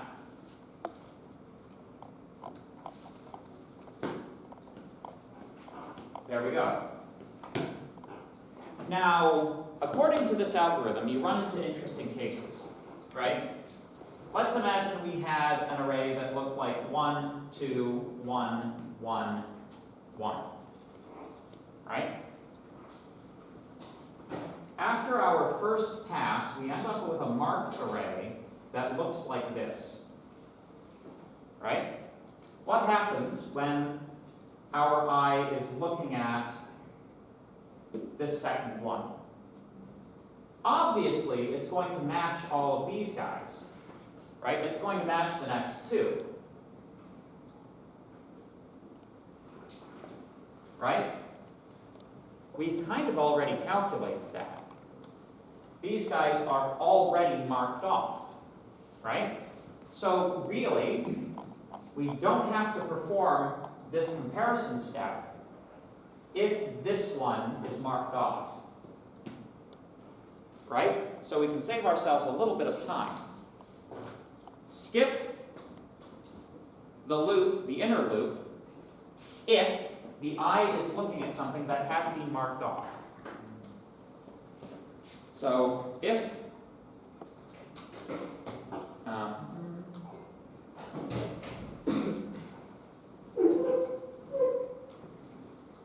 I or A or what is it? Marked at I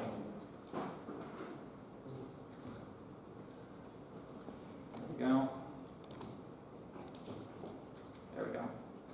So in order to enter the inner loop, the marked array has to be false for the thing we're looking at. Does that make sense?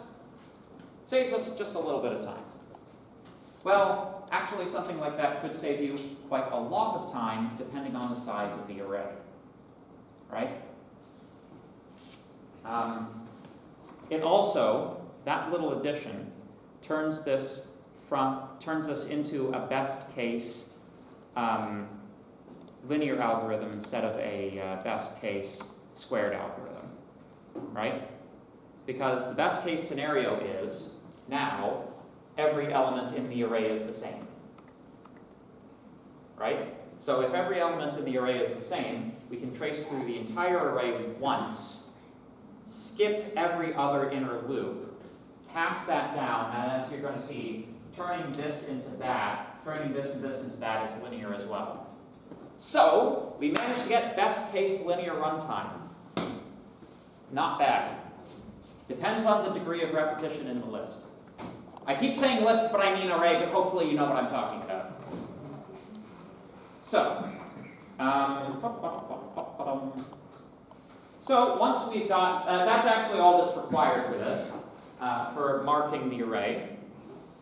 Now, we must create our output array and then populate it with the non-marked values, which is the easy part.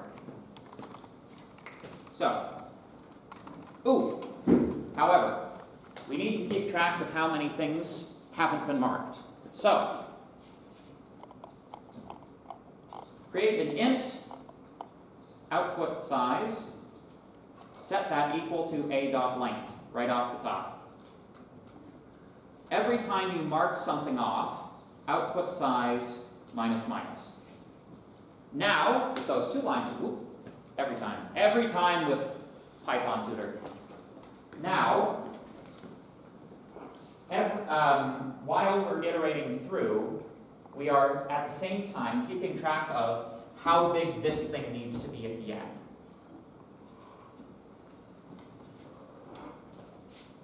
Now, we just need to initialize it. Int array out is equal to new int array of size, output size. Bing, bang, boom. So far, so good. And now, it's a simple matter, tracing through A, copying values into out anytime you have a false in the marked array. So, for int I is equal to 0, I is less than a.length. In this case, you don't want to stop at the end one, like you want to go all the way to the end, right? You don't do the -1. I plus plus. There you go.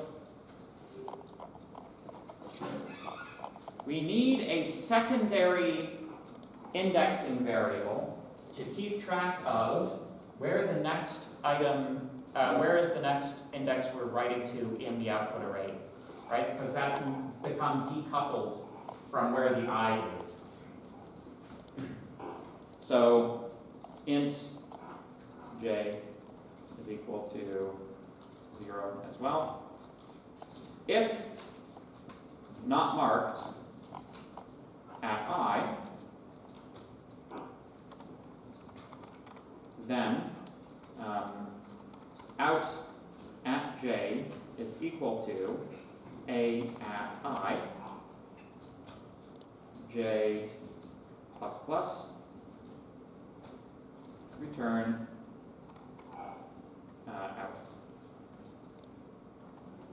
Cancel. So if I take out the spaces, how many do I have? How many lines of code? Every time.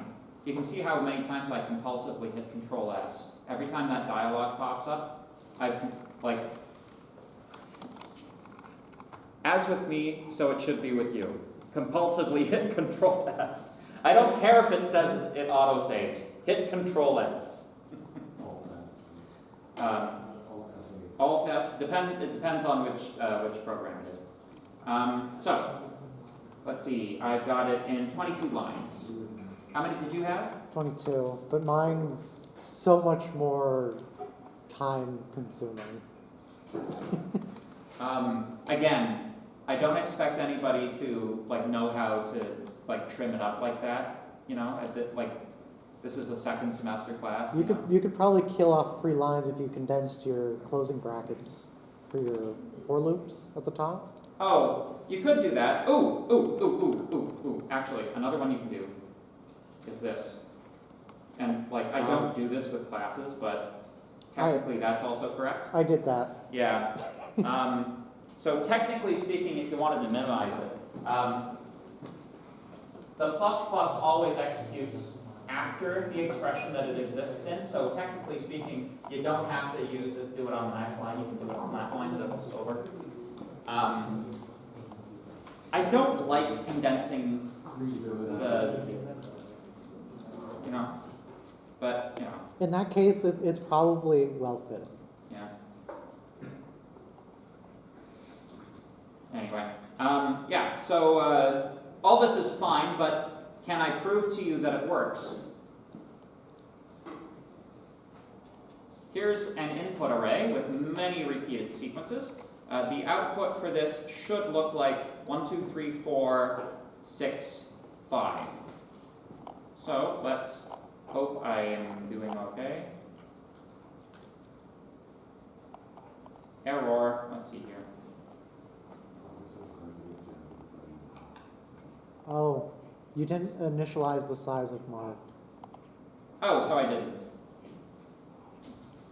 It obviously has to be the size of A. Silly me. New Boolean size A dot length. There we go. Ah.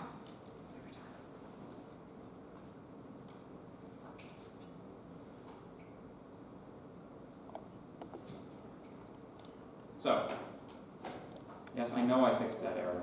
Goodbye. So,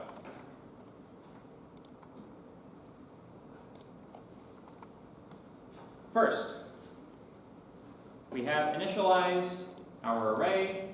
We are making our int array object. There we go. It's running through average. Okay. Okay, is it actually? Oh, wait. I didn't actually call my thing, did I? Oopsie. Gotta actually call it, right?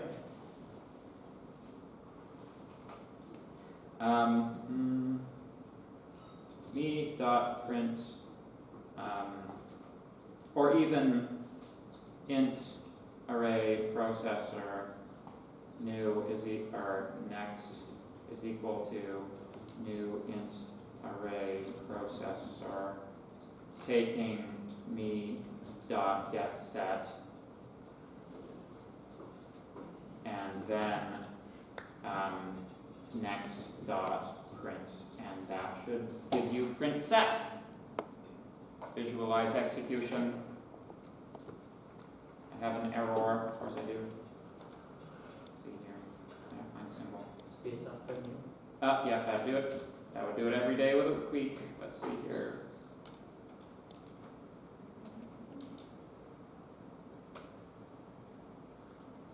You're allowed to make small mistakes like that, you just have to learn how to fix them quickly.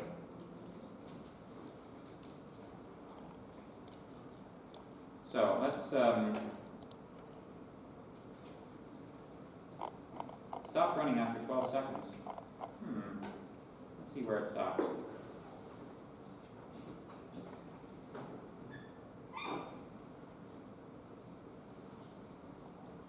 Do I have an infinite loop here somehow?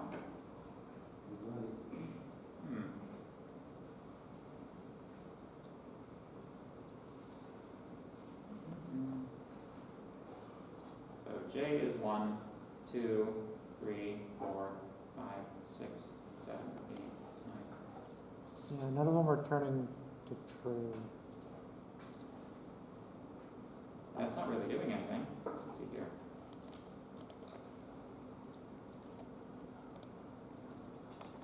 Oh, there we Okay.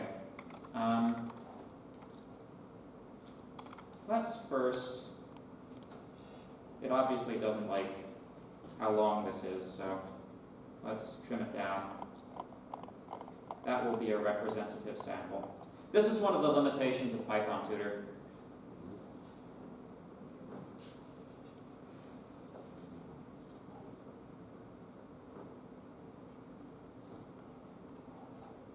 Still seems like it's taking too long. Yeah.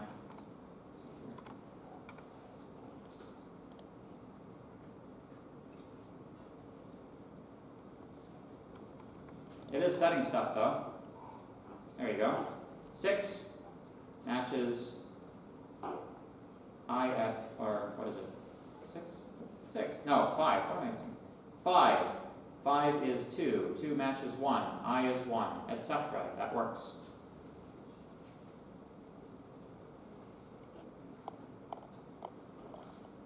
So, let's pull her back. Let's do I at 1 from the beginning. So, I'll throw this back into IntelliJ so we can see the entire output. So, output size is 10 elements. I is looking at 1, currently false. Value in A is 2.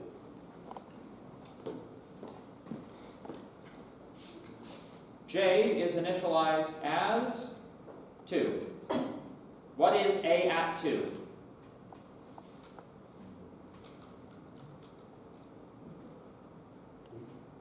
Three. Is that the same as 2? No. So we skip the if statement. How about A at 3? What's that? 4. Is that the same as 2? Nope. So we skip the if statement. What about A at, A at 4? No. How about A at 5? What's that? 2. Is that the same as 2?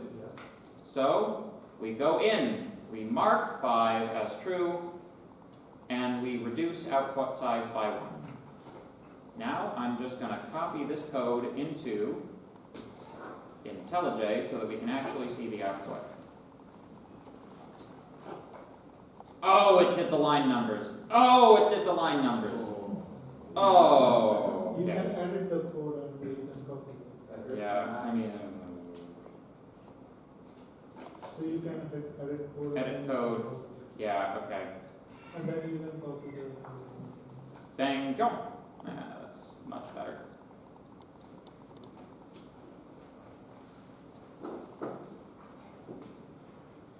There should be a meme for that. That feeling when the line numbers get copied.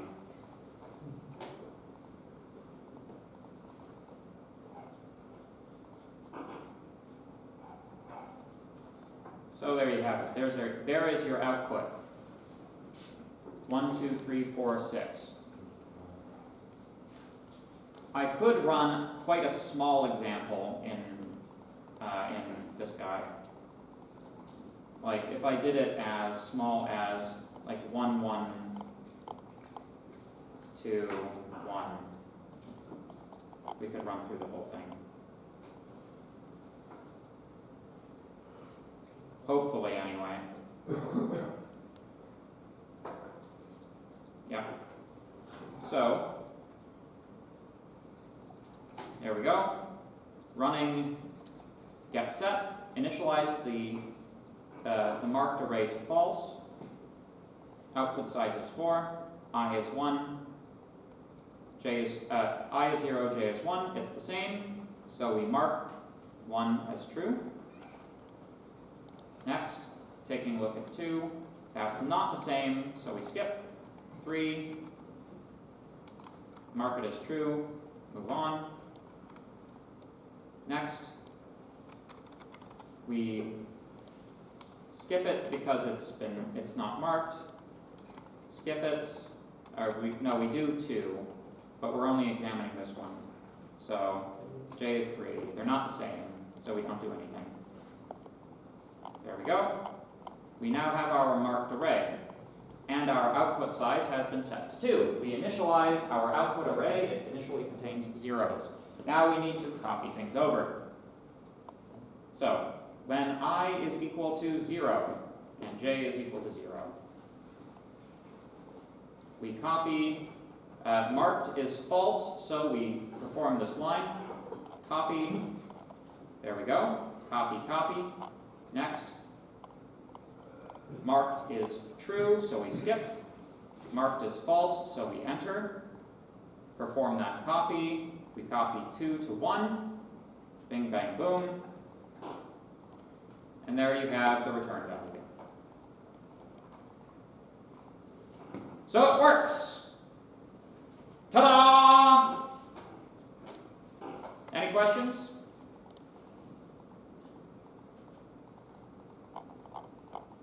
I won't expect you to do something like this on the test.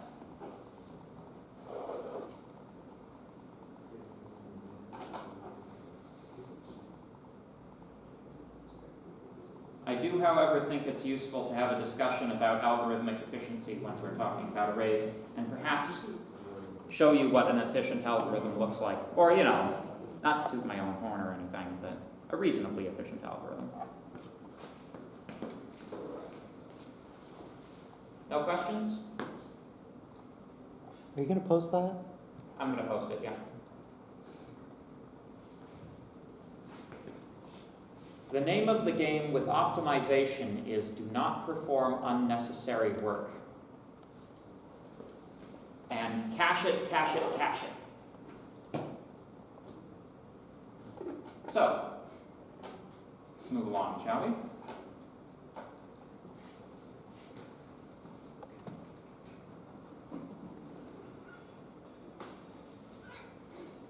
So much for arrays of primitives.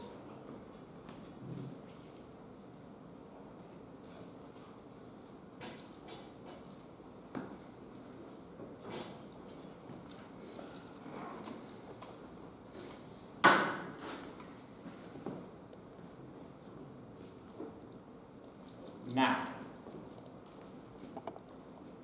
a very useful thing you can do in Java is create an array of object references. You can imagine how useful this would be. Imagine your previous code that some of you are still working on for assignment 3. We have 3 teams, several players. In this case, we have 3 players. What if these were like, proper football, or rugby or, teams, It would get to be a hassle putting player 1, player 2, player 3, player 4, player 5, player 6, player 7, player 8, player 97, player 98, player 99, etc., right? You don't want that. Anytime, and this is the universal rule of programming, anytime you find yourself numbering variables, you should be using an array. Even if it's only 2.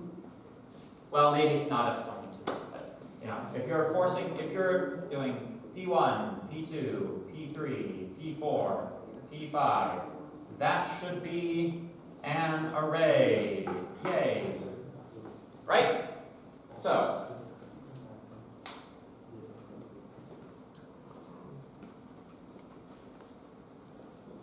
creating an array of objects is a 2-step process. The first thing that you do is you declare the array itself. The array is a data structure containing object references, but it does not initially contain the objects. Creating the objects is a separate step. When a new array is initialized, full of object references, each of those object references is initialized to a null reference. That's what the phi means. So, in this example, when we declare A as a new array of circle objects of size 5, the A array is created, null is placed in each of those slots, right?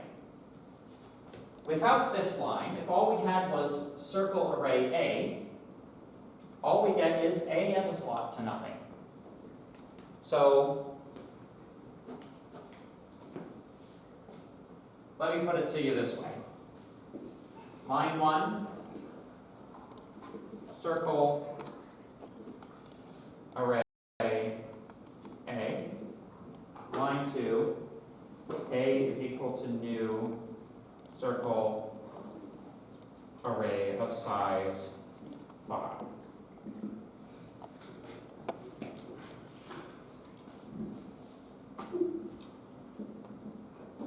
At this point in the program, A is equal to null. A at 3, say, is an error. Right? There's no A at anything. A is, in memory, A is just a null reference. Right? It doesn't point to an array that you can get the third element of. Right? Or, another way of thinking about it, It's just a single element. So that would be an array access violation. Right? So, after this line, where we have initialized it, we create the new circle array of 5 elements, all of them initially containing null. This null reference is replaced with a reference to the newly created array of object references. So, in this case, A will be a memory address, right? A at 3 will be null, right? A at 3 now exists. It's a null reference. Is this making sense? So far, so good? I know it's Friday. I know it's Friday before break week. I know it's 3:30 on a Friday before break week. Don't get me wrong. I understand. But this is still important material and we need to get through it before next week.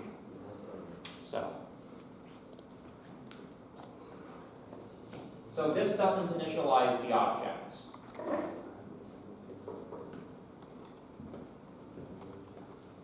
In order to initialize an object, okay, so to initialize an object, what do you need to do? Use a for loop. You're ahead of me. Like, if I was initializing one object, what do I do? What's the syntax? Precisely. New object name passes its values. You need to invoke the constructor, right? The constructor, up to this point, is nowhere being used. So no objects have yet been created, right? So the next step is to create the objects. There you go.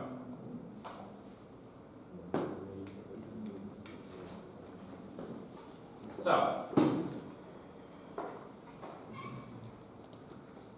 this might be a good example to do in Python Tutor as well, actually.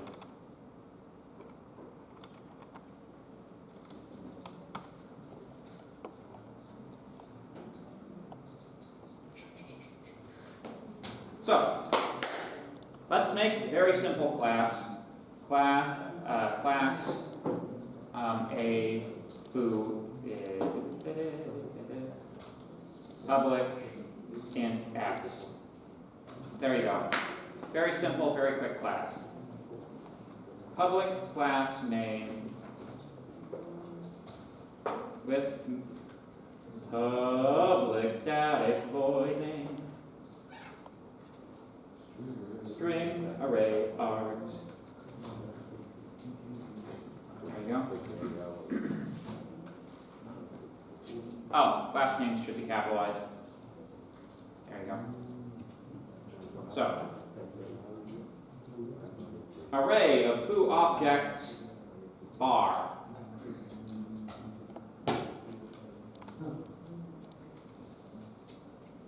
Array of foo objects bar.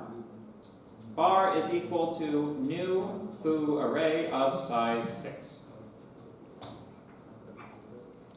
Now, to initialize, for int I is equal to 0, I is less than bar.length, I plus plus, bar at I is equal to new foo.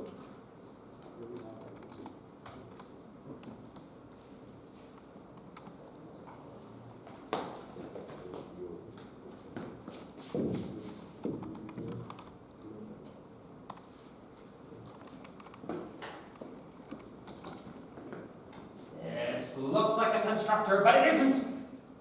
Pay attention to the braces. It creates an array of foo objects. It doesn't create a single actual foo object. That is done here where the round braces are being used. Yes?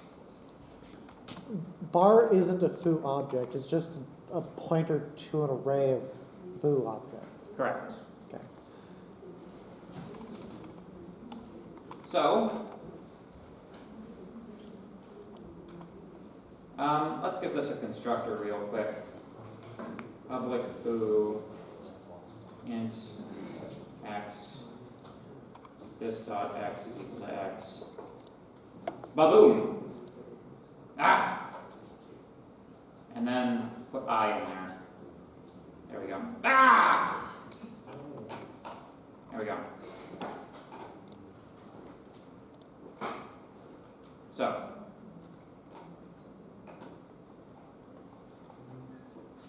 here we go. So on our first step, wow, it's actually, that's kind of interesting. They're not actually starting me on line 11, they're starting me on line 12.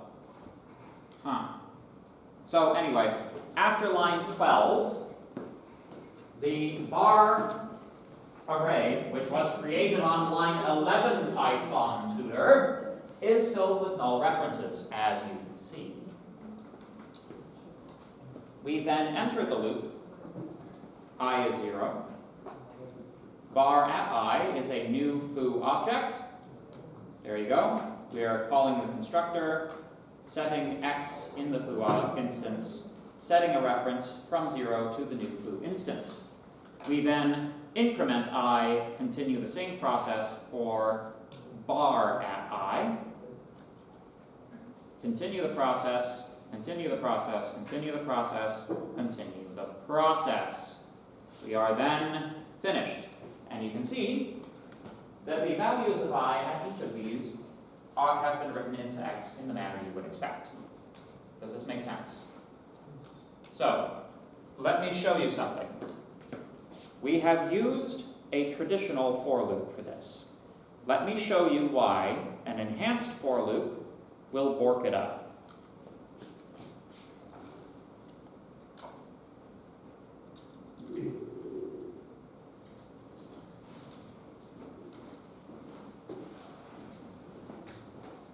For foo element in bar,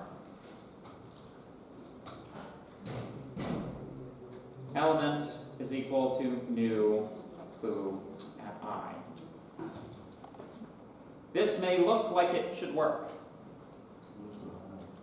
but it doesn't. Oh yeah, there's no I. So I will just put 9 in. There we go. Visualize execution.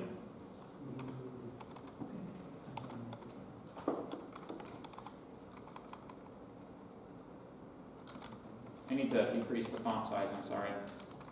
There we go. So, we create our array of null pointers, same as usual. We now create the element variable. The element variable takes as its first value the first value in bar, which is null. There you go. That's the implicit step. Next, we create the new foo object, and it disappears. Wait, what? Yes. So, it's okay, it's not showing it very well. I'll do it on the board.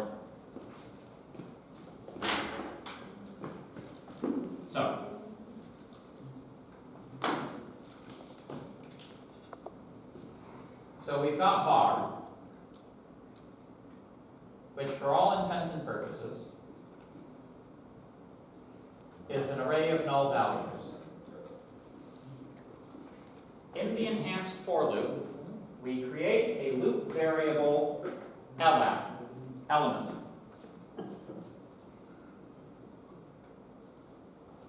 Every time you reach the top of a for loop, it pops in the next element in the array, unless it's the first one, in which case it pops in the first. So, the first element that it pulls in and populates this variable with is null. Okay, sure, fine. Now, element is equal to new foo object. We create a new foo object. X gets 9. The reference to it gets stored where? This is the critical point. Where is it storing the reference?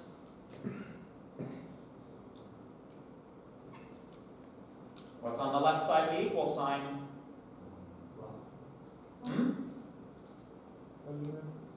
To the element, yes. The reference is being written here. Like that. Are there any more lines of code? Great, so we're on to the next iteration. Next iteration, we pull in the next value. This gets destroyed. Like that. What do we do next? We create a new foo element. Foo. X gets 9. We assign this guy here to there. You see where I'm going with this? We enter the next loop iteration. This pointer that was just literally created on the last run through gets deleted and replaced with this guy, which is the next element in the array, which is null.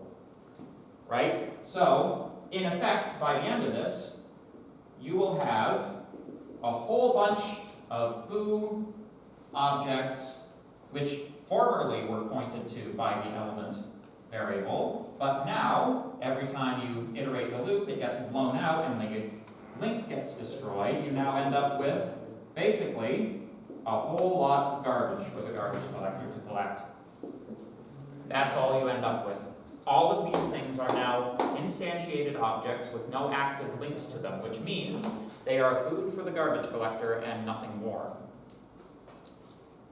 This is what I meant when I said a for each loop does not work, it doesn't necessarily play nice with objects. Right? When you are working with objects, especially when you are initializing them, you have no choice but to use a traditional for loop. If all you're doing is running a method on these things, then you can use a for each loop. But if it's initialization, if you need to assign to the elements in the array, this doesn't work. Does that make sense? Any questions? Why doesn't it work? Because you're overwriting element each time you iterate the loop. The references are being stored in a place where it's being deleted each time. Yes? If I were to make a foo array called bar2 and just said equal to bar, and I changed one of the elements in bar2, does it change the element in bar? Let's try it, shall we? The question you are asking is, does Java do aliasing? That's what the name for that is. Or they just like point to the same thing? Foo bar2. You know what? This should work. Bar2 is equal to bar. There we go. Let's see how it works. Bar at 1, 2 is equal to new foo at 10. Boom. There we go. Get rid of this nonsense that doesn't work anyway.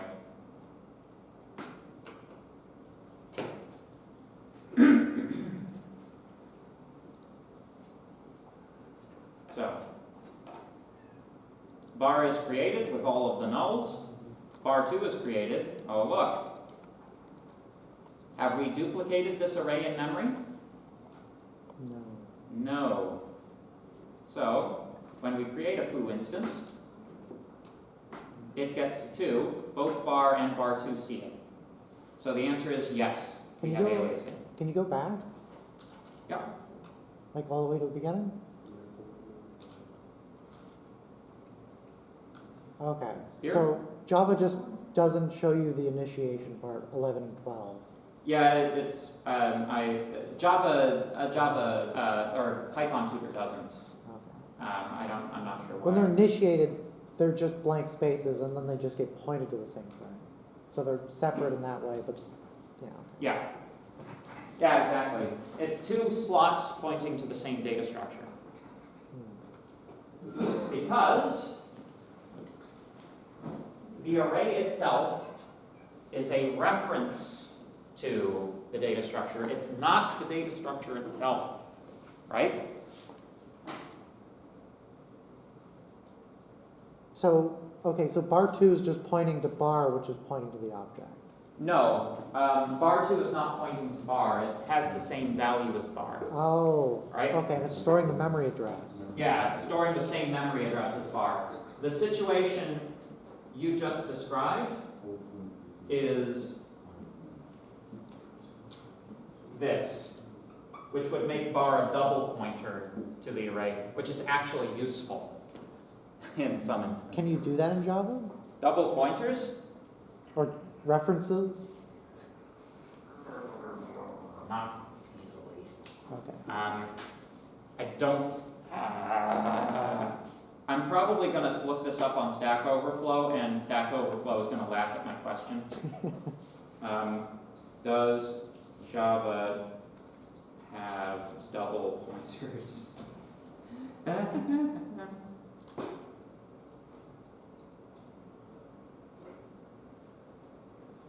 Yeah, in C, this is what you would do.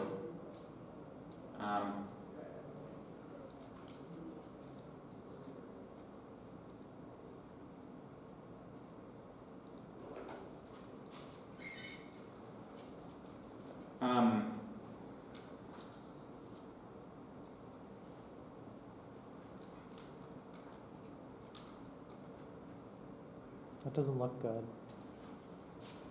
You have to wrap them in objects. Ew. You have to wrap them in classes to do that. So that doesn't seem like something you'd want to do. No, I would avoid doing it. Yeah. If you're expecting an efficient language, program in C. Yeah. Yeah.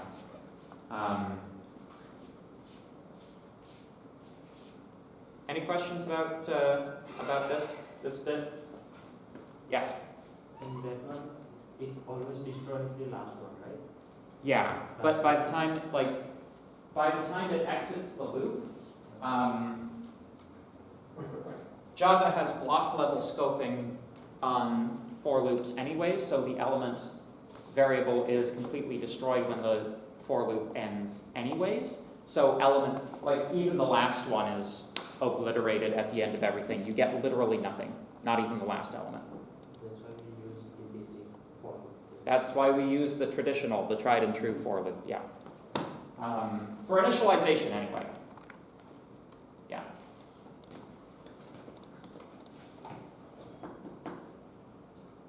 So.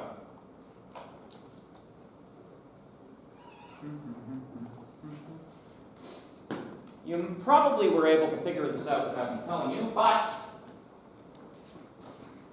if you want to use a method on an element in an array of objects, it's actually the exact same syntax for using a method on a single object. You just have to know which one.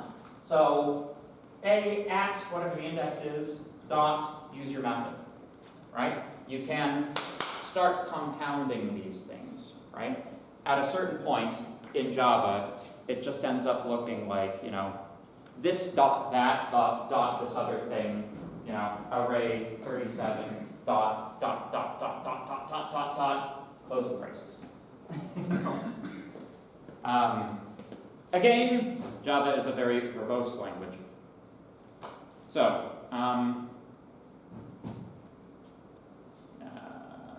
yes, we already talked about that.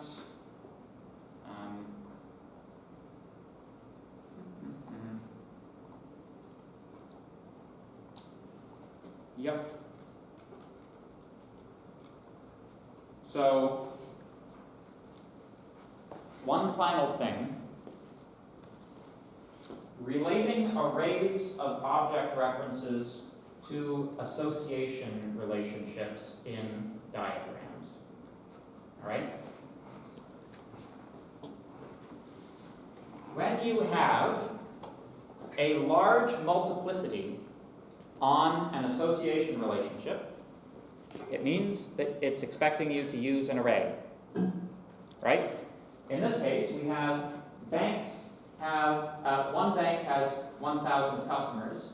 Each customer has between 0 and 2 accounts. So, what's implied there is that we would have an array of customers in the bank class of size 1,000. Right? Does that make sense? Making sense?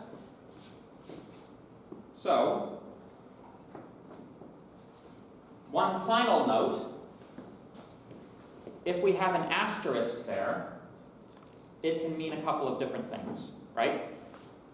If you have an asterisk as a multiplicity on an association relationship, what that means is that it may have any number, there may be any number of things linked to it. Normally, this would call for a list, but you can use an array for it as well, right? The reason this would call for a list is because a list does not need to know its size up front. Arrays do need to know their size up front, right? So, you know, if it's something that needs to be created dynamically as the program is running, really a list is your best option. If it's fixed and static up front, it may be that the information is derived from the execution of the program, but is not in the UML diagram. That's possible, right? It could be that an array would be appropriate, possibly, but having a default of going to a list if you see an asterisk in one of these things is probably fine. Does that make sense? Yeah, okay.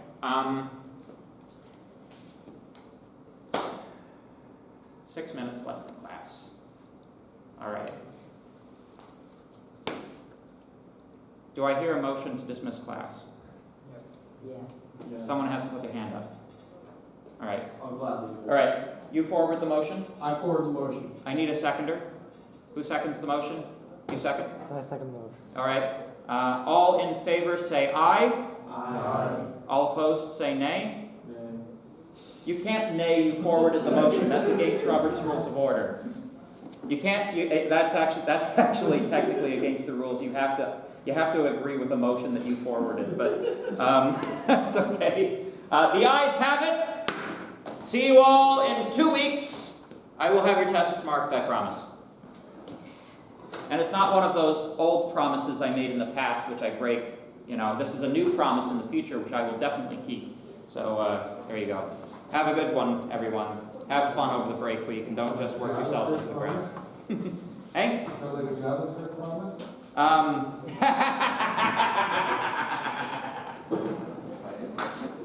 In the sense of its asynchronicity, yes. All right. Take her easy, folks. Let me just turn off the... There's no sign, right?